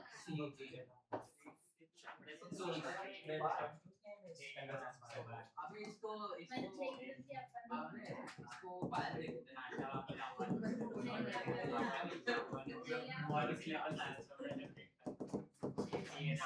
ATGC में किसमें डबल बॉन्ड किसमें ट्रिपल बॉन्ड आता है? हैं? तो शट अप नहीं पड़ा है। GC में शायद ट्रिपल बॉन्ड आता है, इसमें डबल बॉन्ड आता है।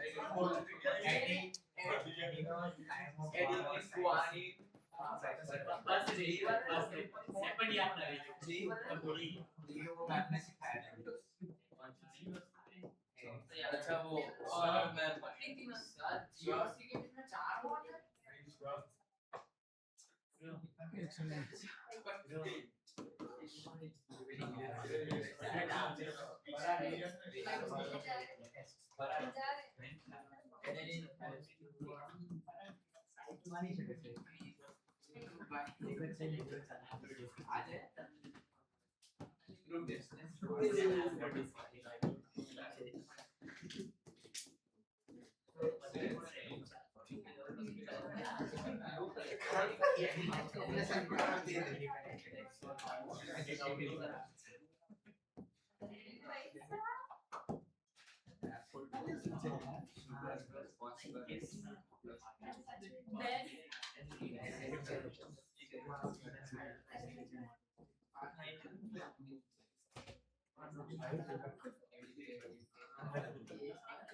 ये देखो, क्यों बायो पढ़ाएगा उसका? अरे बहुत इंपॉर्टेंट है ये। DNA important है? सर ये एक्समैन का वो लोगो नहीं क्या है? ये देख, हमारा जो सेल होता है ना उसके अंदर न्यूक्लियस होता है, वो न्यूक्लियस अलग है, ठीक है, ये न्यूक्लियस अलग है, इसके अंदर क्रोमोसोम होते हैं, क्रोमोसोम के अंदर स्ट्रैंड्स होता है। अरे ये बायोमोलिक्यूल में आएगा, इसके लिए थोड़ा बहुत आइडिया दे रहा हूँ। हमें भी आएगा? अरे केमिस्ट्री में बायोमोलिक्यूल है। क्यों? ये क्रोमोसोम ऐसे स्ट्रैंडेड होते हैं, ठीक है, ये स्ट्रैंड्स को निकालोगे तो यही आपका डीएनए, ठीक है। अब ये डीएनए में इधर इधर इधर ये डीएनए का ये जो दिख रहा है ना आपको, सर मैं ना छोड़ दे ये पूरा इधर एक बार देख लो, ये जो स्ट्रैंड है इसमें पूरा phosphorus sugar phosphorus sugar phosphorus sugar इससे जुड़ा होता है ये पूरा, ठीक है। इसमें जो शुगर होता है ये आपका पेंटोस शुगर होता है। सर एक ऑफ टॉपिक मेरे को बात है, वो घर जैसा क्यों दिख रहा है? ये पेंटोस शुगर होता है, पेंट मतलब 5 ग्लूकोज, हाँ 5 कार्बन वाला, ठीक है, जैसे ग्लूकोज होता है वैसे पेंटोस शुगर होता है। अब ये पूरा इसका बैकबोन है, ठीक है। अब इसमें जो ये दिख रहा है आपको, इसको हम लोग क्या बोलते हैं, बेसिस बोलते हैं। इधर देख लो यार, बकवास मत करो, ठीक है, ये सारे बेसिस होते हैं। ये बेसिस ही आपके क्या है, AT और GC, ठीक है, एडेनिन थाइमिन ग्वानिन साइटोसिन ये सब होता है, ठीक है, इसमें आपको घुसना नहीं है। अब ये जो बेसिस है इसके बीच में हाइड्रोजन बॉन्डिंग होता है, ठीक है। ये बेसिस कैसे जुड़ते हैं, जैसे मैं ऑर्थो एंड पैरा नाइट्रोफिनॉल का दिखाया था, बेस मतलब क्या, जिसमें नाइट्रोजन प्रेजेंट हो, तो इसमें सब में एडेनिन थाइमिन ग्वानिन साइटोसिन सब में नाइट्रोजन प्रेजेंट है, और फॉस्फोरस एंड पेंटोस शुगर के साथ ये लोग चेन बनाते हैं। अब यही जो ये सारे चारों चीज इसमें जब जैसे जुड़े हैं वो हाइड्रोजन बॉन्डिंग के थ्रू जुड़े हैं, तो इसको जब डबल हेलिक्स को सिंगल हेलिक्स बनाते हैं, RNA बनाते हैं, ठीक है, तो वो हाइड्रोजन बॉन्डिंग टूटता है और ये एडेनिन जो है ये यूरेसिल बन जाता है, ठीक है। इसमें आपको जाना नहीं है, ये बायोलॉजी के लिए इंपॉर्टेंट है, पर ये वाला जो स्ट्रक्चर है ये बायोमोलिक्यूल्स में भी आएगा। बायोमोलिक्यूल्स में ये सारे जो है ना, ये पेंटोस शुगर एंड फॉस्फोरस ये पूरा ऐसे एक्सपांड हो जाएगा। पेंटोस शुगर और फॉस्फोरस का बहुत बड़ा स्ट्रक्चर होता है, ठीक है। आपको पता है सर? मेरे को अभी याद नहीं है। आपको पता है, हमें ये पता नहीं था, तो भी जिंदगी में कुछ फर्क नहीं पड़ रहा था, ये जान के क्या हो गया। तरह का ऊपर से DNA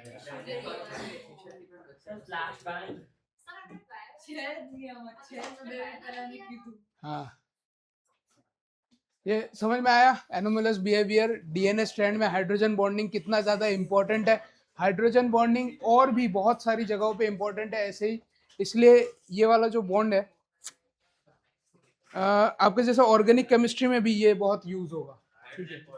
हाँ, हाइड्रोजन बॉन्डिंग ये स्टेबलाइज करता है, ठीक है, कंपाउंड मॉलिक्यूल्स को स्टेबलाइज करता है जहां पे भी fluorine, oxygen and nitrogen present हो।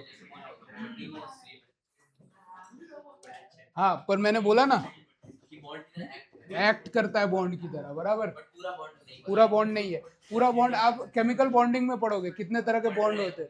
केमिकल बॉन्डिंग में ये डेटिव बॉन्ड क्या होता है, इसके ऊपर भी है सारा मैं कर दूं वो क्या करेगी भाई। देखो बॉन्ड्स कितने तरह के होते हैं, ionic bond, covalent bond, coordinate bond को ही डेटिव बॉन्ड बोलते हैं, पर कंडीशंस पे कि कोऑर्डिनेट बॉन्ड किस कंडीशन में है उसके बेसिस पे होता है डेटिव बॉन्ड बनेगा कि नहीं बनेगा। हाँ, पूरा का पूरा लोन पेयर डोनेट कर देता है, यस। तो आयनिक बॉन्ड जो बनता है उसमें कंप्लीट शेयरिंग होता है, कोवेलेंट बॉन्ड बनता है, कोवेलेंट में complete sharing and unequal sharing भी होता है। अनइक्वल शेयरिंग जब होगा तब ये पार्शियल चार्जेस बनेंगे, ठीक है। And intermolecular and intramolecular force of attraction में ही हाइड्रोजन बॉन्डिंग आता है, वैन डर वाल फोर्स ऑफ अट्रैक्शन आता है। हाइड्रोजन बॉन्डिंग इसमें बहुत इंपॉर्टेंट है एंड ये बहुत वीक बॉन्ड होता है, ठीक है। टाइप ऑफ कोवेलेंट बॉन्ड होता है, ठीक है। कोवेलेंट बॉन्ड नहीं होता है, एग्जैक्ट कोवेलेंट नहीं होता है, उसकी तरह बिहेव करता है, मतलब कंप्लीटली उसकी तरह बिहेव भी नहीं करेगा। जैसे अभी तो एग्जांपल दिया सिचुएशनशिप का, वही बॉन्ड है भाई। बेचारा क्या है ये, बहुत क्या बताऊं। सिचुएशनशिप पर लड़कों में दया तो सेक्स बॉन्डिंग तो आएगी ही ना। ए बस करो, वीडियो चल रहा है। सर एक सच बात बोलूं, ये बॉन्ड नहीं ठीक है, तो फिर भी उसका नाम बॉन्डिंग क्यों, ये फ्रॉड नहीं है, ये फ्रॉडुलेंट स्केम भाई तो बोल तो यार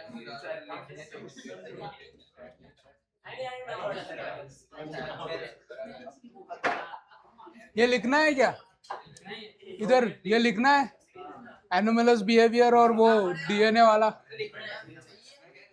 सिलेबस में नहीं है। ये मैं हाइड्रोजन बॉन्डिंग समझाने के लिए बताया हूँ। अरे चुप हो जाओ भाई, तुम लोग थोड़ा शांत हो जाओ, ठीक है। ये हाइड्रोजन बॉन्डिंग खाली समझाने के लिए दो चीज बताया है।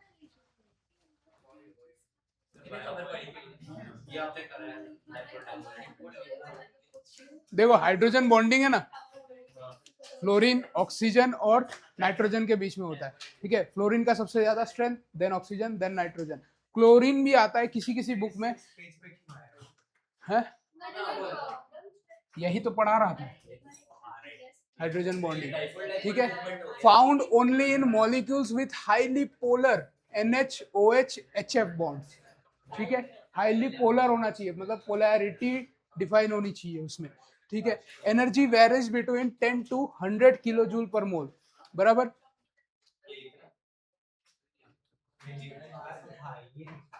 Determined by coulombic attraction lone pair. एक इंपॉर्टेंट चीज, बहुत इंपॉर्टेंट है वो, डाइपोल मोमेंट। अभिज्ञान सर का क्लास नहीं है, मैं ही ले रहा हूँ वो।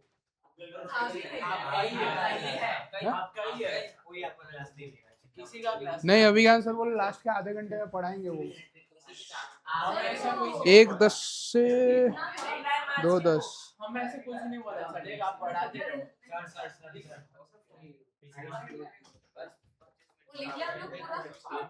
ये हाँ, ये लिख लेना। सर ये जो HF के बीच में है ये भी डाइपोल मूवमेंट है, ये हाइड्रोजन बॉन्डिंग है। ये जो डाइपोल बना है ना, ये पोल्स किसके generate, this are electrostatic poles, magnetic poles नहीं है। मैग्नेटिक पोल्स कैसे होते हैं, जैसे मैग्नेट्स में मैग्नेटिक पोल जनरेट होता है, ये इलेक्ट्रोस्टैटिक पोल्स है। उसके बाद मैग्नेटिक हाँ मूवमेंट होगा, हाँ, मैग्नेटिक मूवमेंट होगा, इसमें डाइपोल मूवमेंट होगा। यही है, ये देखो, यही मैं बता रहा हूँ, ये चीज बताया हूँ मैं, डाइपोल मूवमेंट। तो जिस तरफ प्लस है मतलब क्या, उधर की इलेक्ट्रॉन डेंसिटी घट गई है, दूसरी तरफ जा रही है। तरफ ज्यादा प्रोबेबिलिटी होगी। यस, ये देखो परमानेंट डाइपोल। अब परमानेंट डाइपोल क्या होता है, कोई कोई मॉलिक्यूल ऐसा होता है जिसमें परमानेंटली डाइपोल प्रेजेंट है ऑलरेडी, जैसे HCl मॉलिक्यूल परमानेंट डाइपोल है, ठीक है, इंड्यूस्ड डाइपोल नहीं है। हाँ, जैसे HCl मॉलिक्यूल बनेगा वो डाइपोल अपने आप ही बनाएगा, ठीक है, उसका जो इलेक्ट्रॉन क्लाउड है वैसा ही रहता है, डाइपोल के शेप में ही रहता है, ठीक है, इसको परमानेंट डाइपोल बोलते हैं।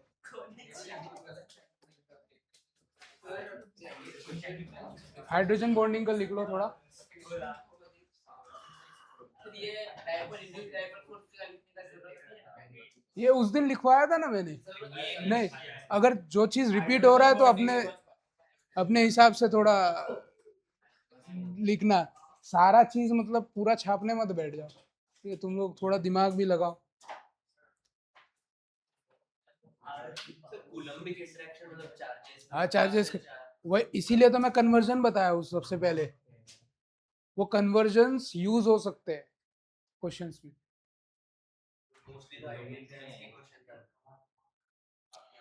अभी ये अभी तक चालू ही नहीं हुआ है चैप्टर। क्या कर रहे हैं? अभी तक चैप्टर ही नहीं चालू हुआ है, ये तो है, ये बॉन्डिंग तुम लोगों को पता होना चाहिए चैप्टर के लिए, स्टेट्स ऑफ मैटर के लिए, गैसियस स्टेट के लिए।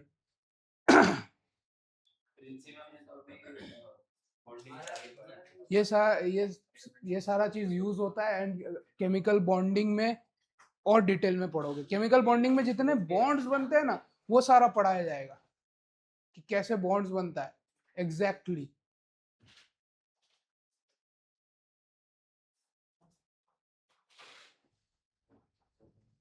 सर इसको ऐसा शेप क्यों देते हैं? हैं? अंडे जैसा शेप क्यों देते हैं उसको? अभी तो बताया, वो सर्कुलर बनाया तो था न्यूट्रल। हाँ बट वो ऐसा इलेक्ट्रॉन क्लाउड कैसे हो जाएगा ऐसे लॉकेट? सर्कुलर था। इलेक्ट्रॉन क्लाउड देख देख देख, इसका कोई शेप बनाते हैं मतलब क्या, इसका कोई एक्चुअल शेप थोड़ी है, किसी ने ही ये एक प्रोबेबिलिटी है। प्रोबेबिलिटी है मतलब खाली समझाने के लिए बना दिया है। अब HCl के ऊपर इलेक्ट्रॉन क्लाउड रहता है, वो हमने स्ट्रक्चर ऑफ एटम में देखा है कि अलग अलग कैसे, वो केमिकल बॉन्डिंग में पता चलेगा कैसे होता है ये सब। चलो आगे बढ़ो। 2 मिनट से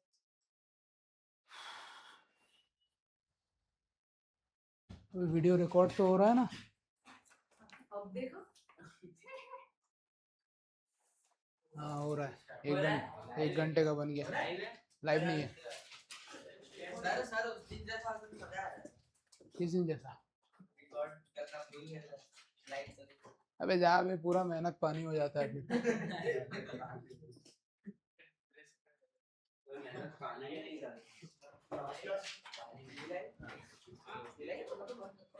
पानी में नहीं जाता, फिर जाके ब्राउन पानी पीना पड़ता है। सर ये तो ड्राई स्टेट है। क्या बात कर रहा है? हैं? नहीं पता। ड्राई स्टेट बस है? कहने के लिए पे चुप हो जाओ तुम लोग, वीडियो चल रहा है। सर वैसे आप C2H5 ला कहां से? कौन ला रहा है? किसने बोला तेरे को? क्या बोल रहा है ये? उसमें वो कैमरा में वो मैं इन्वॉल्व नहीं हूँ। क्या नाम है तेरा? ईशान मेरा नाम नेमलेस। हाँ, ये ईशान किशन, ये इसको पकड़ना आगे। मेरे पास तो परमिट है। क्या चीज का? कैसे हो सकता है? भाई बताया क्यों नहीं? हाँ क्या वो करके चाहिए 40 नहीं अरे नहीं चाहिए भाई मेरे को, तुम लोग क्या बकवास कर रहे हो?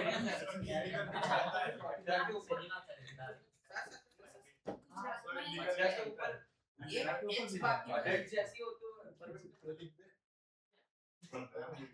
से ऊपर नहीं।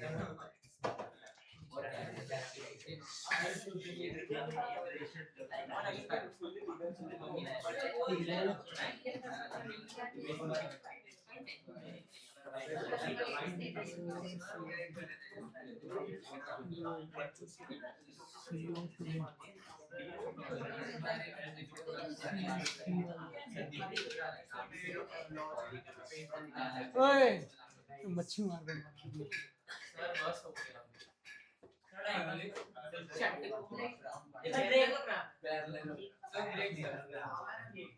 पैरेललोग्राम रूल है ना, वो भी यूज होगा।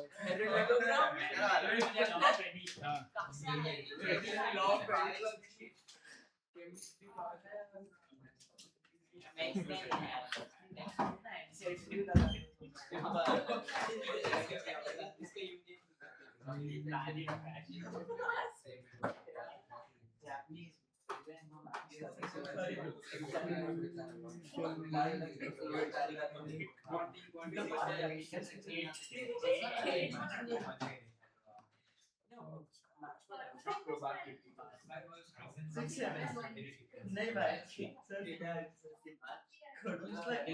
मैं कट करी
डर क्या लागे चले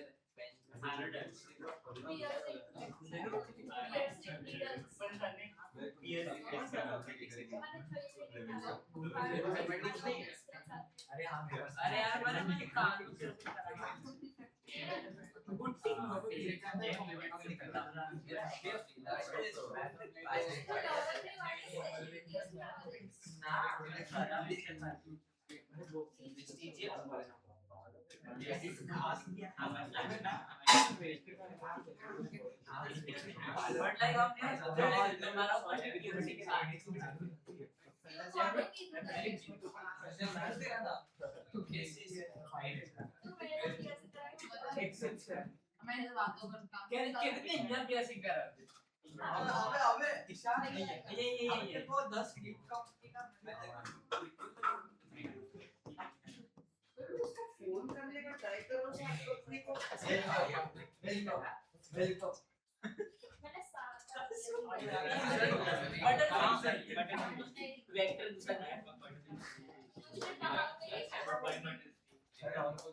सर इनिशियल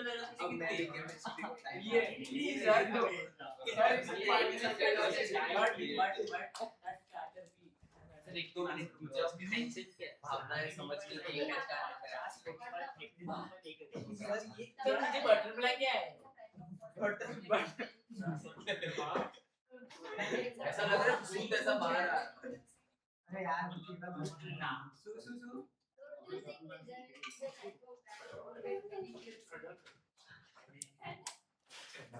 अरे ये फाइनल डेस्टिनेशन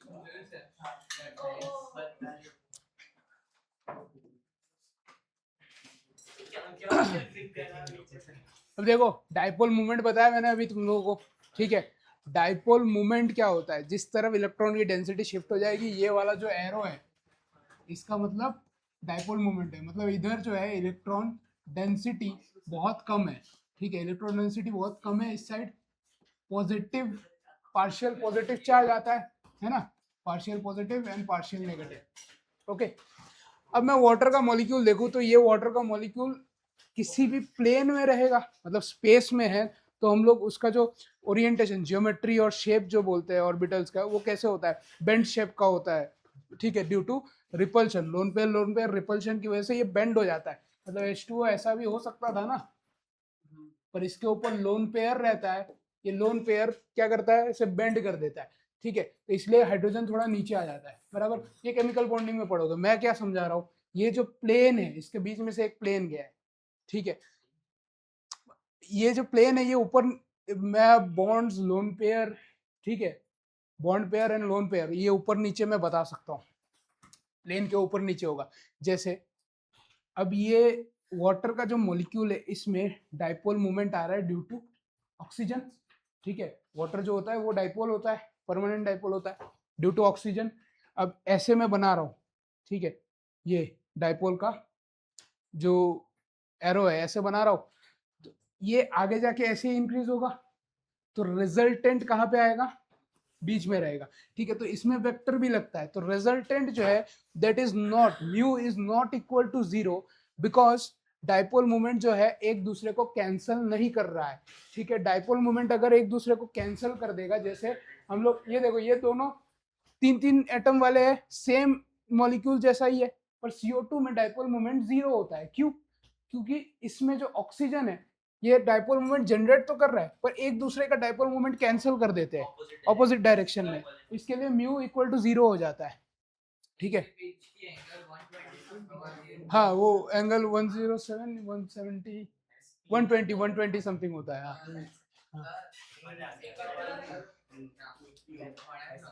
देखो डाइपोल मोमेंट, मैं जनरली डाइपोल मोमेंट बना रहा हूँ, डाइपोल मोमेंट का एरो ऐसे बनता है ना, इलेक्ट्रॉन की डेंसिटी किस तरफ शिफ्ट होगी, ठीक है, इलेक्ट्रॉन की डेंसिटी किस तरफ शिफ्ट होगी, ऑक्सीजन ज्यादा इलेक्ट्रोनेगेटिव है, तो ये हाइड्रोजन का इलेक्ट्रॉन अपनी तरफ खींचेगा, ये भी अपनी तरफ खींचेगा, तो रिजल्टेंट जो है dipole moment, resultant dipole moment आ गया, ये रहा resultant dipole moment, mu is not equal to 0, क्योंकि रिजल्टेंट अगर निकल रहा है आपका, ठीक है, ये वेक्टर लॉ ऑफ पैरेललोग्राम पढ़े हो ना, रिजल्टेंट अगर निकल रहा है तो म्यू की वैल्यू 0 नहीं हो सकती है, ठीक है। म्यू की वैल्यू 0 कहाँ पे होगी, सिमिलर में मॉलिक्यूल ले लेता हूँ, सिमिलर मॉलिक्यूल लूंगा तो ये एक ही प्लेन पे है, एक ही प्लेन पे है, बराबर, कार्बन ऑक्सीजन। अब दोनों का डाइपोल मोमेंट एक दूसरे से कैंसिल हो जाएगा, कैंसिल हो जाएगा तो म्यू की वैल्यू 0 हो जाएगी, ठीक है। अब देखो CCl4 को एज अ ऑर्गेनिक सॉल्वेंट लिया जाता है, ऑर्गेनिक सॉल्वेंट मतलब नॉन पोलर सॉल्वेंट। अब नॉन पोलर सॉल्वेंट क्यों लिया जाता है, इसमें तो भाई क्लोरीन है जो कि इलेक्ट्रॉन नेगेटिव है,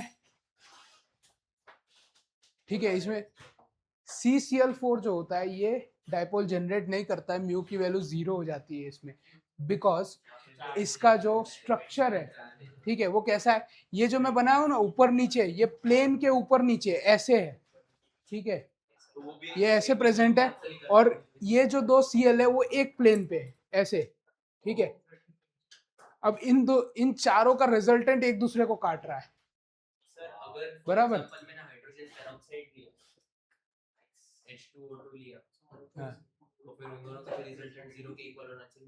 हाँ, वो अब अलग अलग मॉलिक्यूल्स के लिए डाइपोल मोमेंट अलग अलग होता है, ठीक है। तो मैं एग्जांपल दे रहा हूँ, हाँ लिखना है तो लिख सकते हो कि ये रिजल्टेंट डाइपोल मोमेंट रिजल्टेंट एक दूसरे को अगर कैंसिल कर रहा है तो आपको इसके लिए shape of molecule and geometry of molecule, geometry और शेप अलग अलग होता है, ज्योमेट्री sp3 sp3d2 sp3d, ये सारे ज्योमेट्री बनेंगे, जो ऑर्बिटल्स बताया ना sp,d,f, तो ऐसे ऑर्बिटल बनेंगे। जैसे कार्बन हमको पता है CCl4 4 बॉन्ड बनाया है, या तो CH4, इसको क्या बोलते हैं, मीथेन बोलते हैं।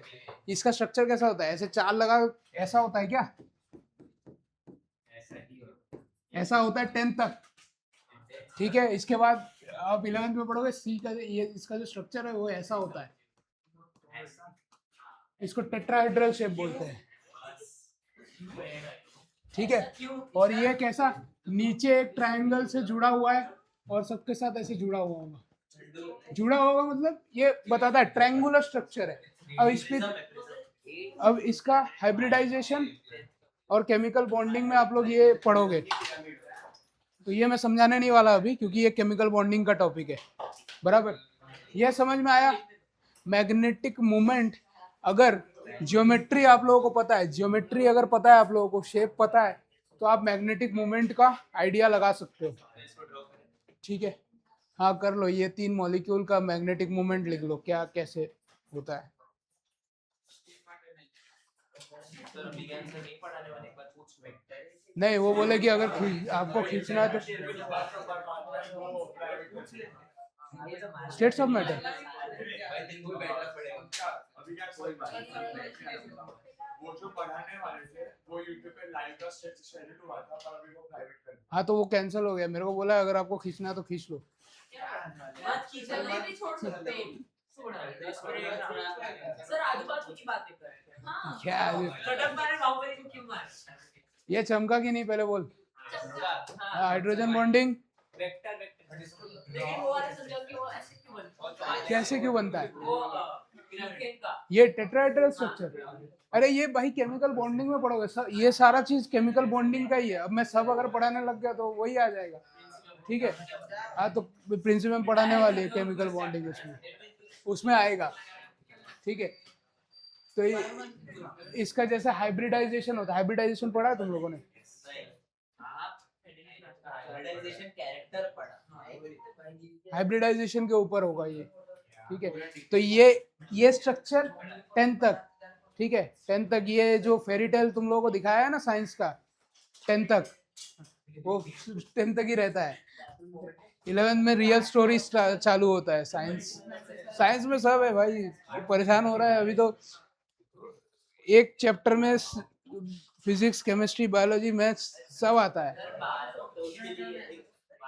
अभी तो बायोमोलिक्यूल नहीं आया, बायोमोलिक्यूल में तो दिमाग खराब हो जाएगा तुम लोगों का। तो कौन पढ़ाने वाला? रुक जाओ, मैं दिखाओ आपको, स्ट्रक्चर दिखाओ। तो शौर्य गर्ग को आपने पढ़ाया? हाँ थोड़े ही दिन पढ़ा है, ज्यादा दिन नहीं। भाई एग्जाम हो गया। ये देखो, ये देखो देखो देखो, ये स्ट्रक्चर दिख रहे हैं? ये बेस है, ठीक है, नाइट्रोजन बेस। अब इसमें देखो ये नाइट्रोजन बेसेस बने हुए हैं और ये एक दूसरे से जुड़ते हैं, बराबर। ये शुगर है, ये जो बता रहा था ना मैं, pentose sugar, this is pentose sugar. ठीक है, और ये देखो, ये हेलिक्स है, ये हेलिक्स है, बराबर, डीएनए का स्ट्रैंड। इसमें अलग अलग बेसेस से जुड़े हुए हैं। ये अलग अलग बेसेस जो जुड़े हैं ना, इसको बेस पेयर बोलते हैं। और इधर देखो, ये देखो, ये जो मैंने बनाया था बीच में, इधर डीएनए का स्ट्रक्चर, इसके बीच में ये देखो हाइड्रोजन बॉन्डिंग्स बने हुए हैं।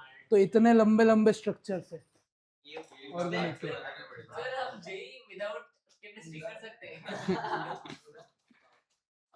हाँ, जीसी में, अभी तो सबसे कम जीसी में ट्रिपल बॉन्ड होता है और एटी में डबल बॉन्ड होता है।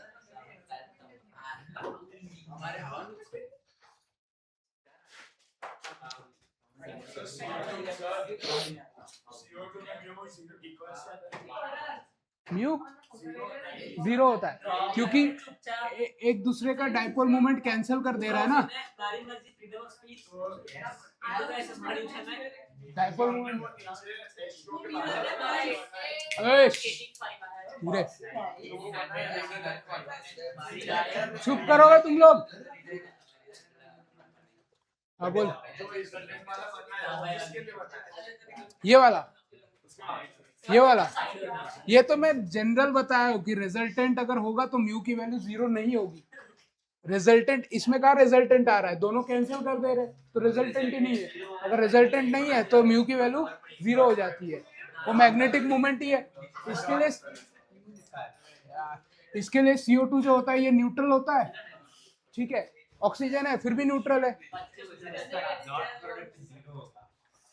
किसका डॉट प्रोडक्ट?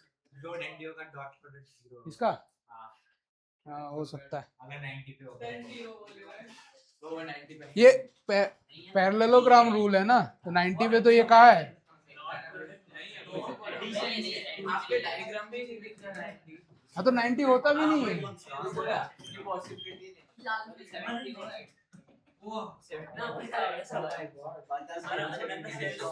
चलो सुनो सुनो सुनो, अबे यार बहुत हल्ला मचाते हो तुम लोग, बैच डिवाइड करना पड़ेगा मेरे को लगता है, वैसे भी नहीं हो रहा, वो तो नहीं डिवाइड और डिवाइड करना पड़ेगा, सब डिवीजन। बहुत क्योस मचा रहे हो तुम लोग। 2 मिनट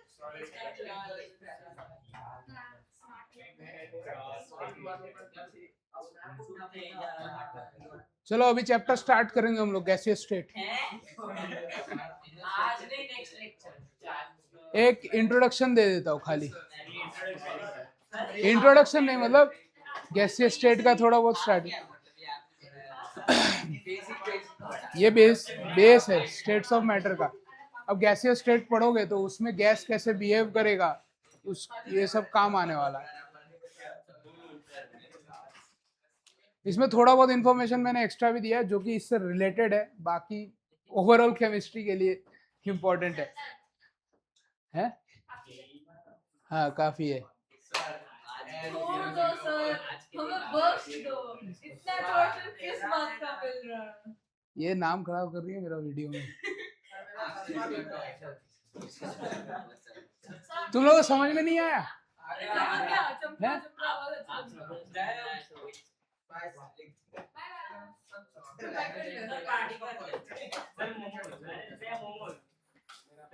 एक लॉ कंप्लीट कर दूं?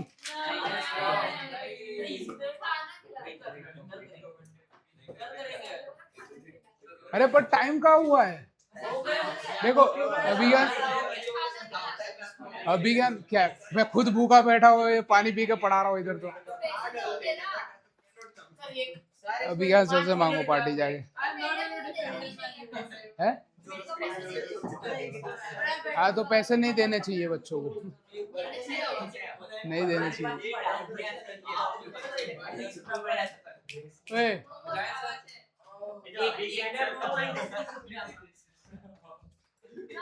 हो गया, ये नोट कर लिया ना सबने?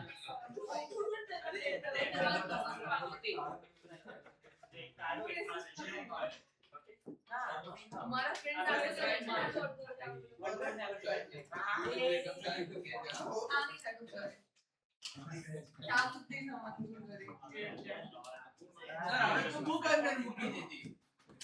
हाँ सर मेरी बुक ना खो गई, वो एक कुत्ता अब देखो गैसियस स्टेट क्या होता है, स्टेट्स ऑफ मैटर में गैसियस स्टेट वो होता है जिसमें मॉलिक्यूल्स बहुत दूर होते हैं और उसकी वॉल्यूम बहुत ज्यादा होती है। तुम लोगों का कितना टाइम तक है क्लास? ये 3:10 तक है। 3 बजे तक डिस्काउंट कर दो। आपकी वॉच पीछे 3 बजे तक ही था। हाँ 3 बजे तक छोड़ूंगा, पर शांत रहो तो 3 बजे छोड़ूंगा, नहीं तो 3:15 तक खींच लूंगा मैं। ठीक है, चुप हो जाओ सब। चलो इधर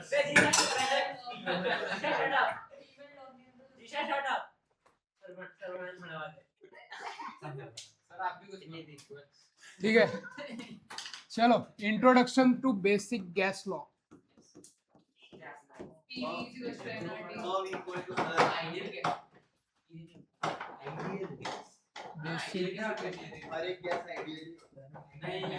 गैस लॉ, ठीक है। इधर से आपका स्टेट्स ऑफ मैटर चालू होता है, ठीक है। Introduction to basic gas law.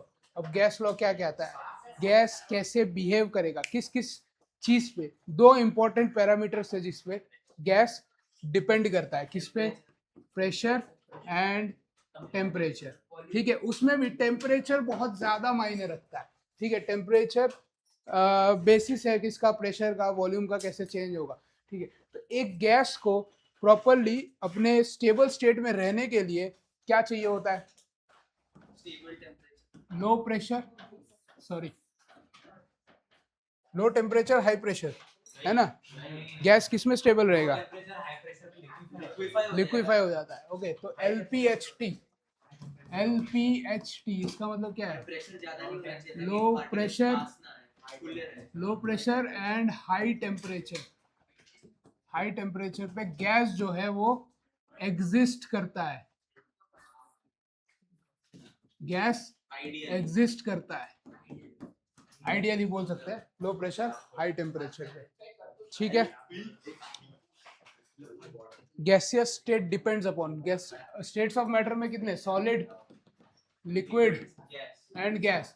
बाकी जो दो होते हैं, अगर सॉलिड के ऊपर गए तो इधर बनता है बोस-आइंस्टाइन कंडेंसेट, ठीक है, बहुत ही लो टेम्परेचर, वो एब्सोल्यूट जीरो होता है जो आजकल प्रैक्टिकली अचीव नहीं हो सकता। हाँ बहुत ज्यादा होता है, बहुत ज्यादा कम, बहुत ज्यादा लो टेम्परेचर होता है। और गैस के आगे क्या आता है? प्लाज्मा। प्लाज्मा आपको कहाँ पे दिखता है? प्लाज्मा आपको जैसे बिजली कड़केगी ना, थंडरस्टॉर्म, ठीक है, तो थंडरस्टॉर्म में ये प्लाज्मा दिखाई देता है, बराबर। वो प्लाज्मा अलग है, हाँ? थंडरस्टॉर्म में प्लाज्मा होता है, बहुत ज्यादा हाईली एक्सट्रीमली हाई टेम्परेचर पे बिजली कड़कती है, तो उधर जो थंडरस्टॉर्म होता है ना, उसमें प्लाज्मा दिखता है। प्लाज्मा वैसा ही दिखता है, हाँ हाँ, प्लाज्मा की बनी होती है, ठीक है। तो प्लाज्मा अगर रियल में देखोगे तो वैसे ही होता है, जैसे टेस्ला कॉइल। अरे एक्सपेरिमेंट्स किए गए अलग अलग, ऐसे एक्सपेरिमेंट्स किए गए, ठीक है। तो आपका ये एनालिटिकल जो केमिस्ट्री है ना, उसमें स्पेक्ट्रोस्कोपिक टेक्निक्स है, उसमें आपका प्लाज्मा का बहुत यूज होता है। एक प्लाज्मा टॉर्च होता है, तो वो प्लाज्मा टॉर्च इस मतलब प्लाज्मा के प्रिंसिपल पे यूज होता है। प्लाज्मा में 2-3 चीज का सस्पेंशन होता है, बराबर। छोड़ो प्लाज्मा छोड़ो, पहले हम लोग क्या पढ़ेंगे इधर? गैस पढ़ेंगे, ओके, ओनली गैस। लिक्विड और सॉलिड जो है वो आपको 12th में आएगा, ठीक है। तो प्रेशर और टेम्परेचर पे सबसे ज्यादा डिपेंड करता है। लो प्रेशर हाई टेम्परेचर पे कोई भी गैस जो है लो प्रेशर हाई टेम्परेचर पे एग्जिस्ट करता है। चलो लिखो ये फटाफट, देन मेजरेबल प्रॉपर्टीज पढ़ाऊंगा।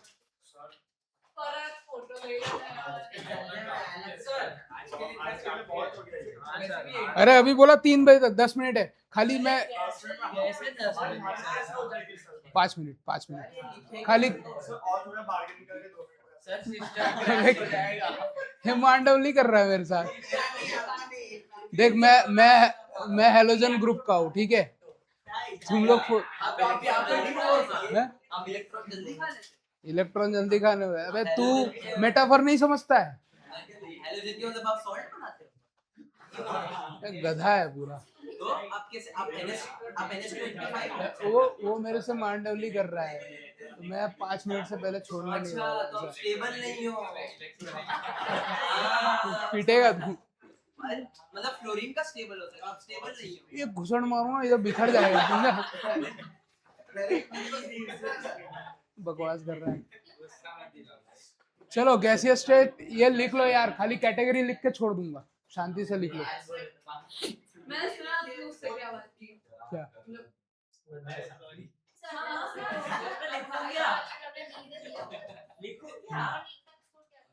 ये सब बातें बताई नहीं जाती है, ये हमारे टाइम पे नहीं लिखा है।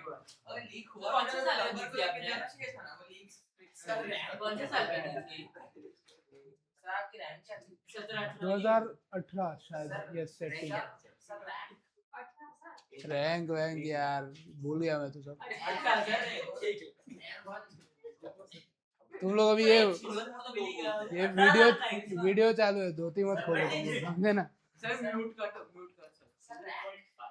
वो तो कट करवा दूंगा।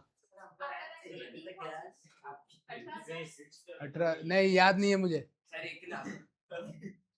नोट है तुम लोगों के पास? उसका नोट का जो नंबर है ना, सीरियल नंबर, वैसा ही कुछ होगा।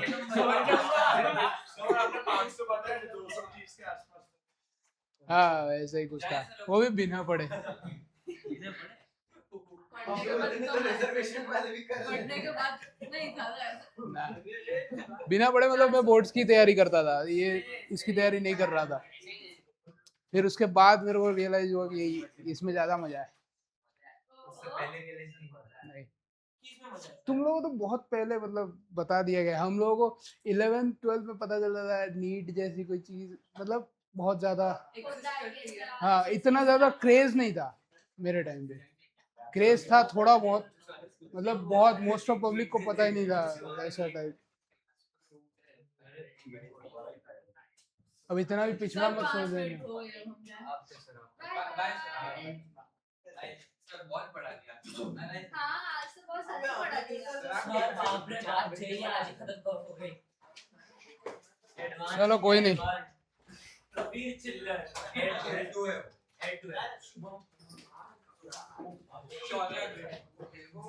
Zero देखो नेक्स्ट लेक्चर में हम लोग है ना ये गैसियस लॉ, नेक्स्ट लेक्चर में बॉयल्स लॉ पढ़ेंगे, ठीक है, बॉयल्स लॉ पढ़ेंगे, बराबर। चलो टाटा।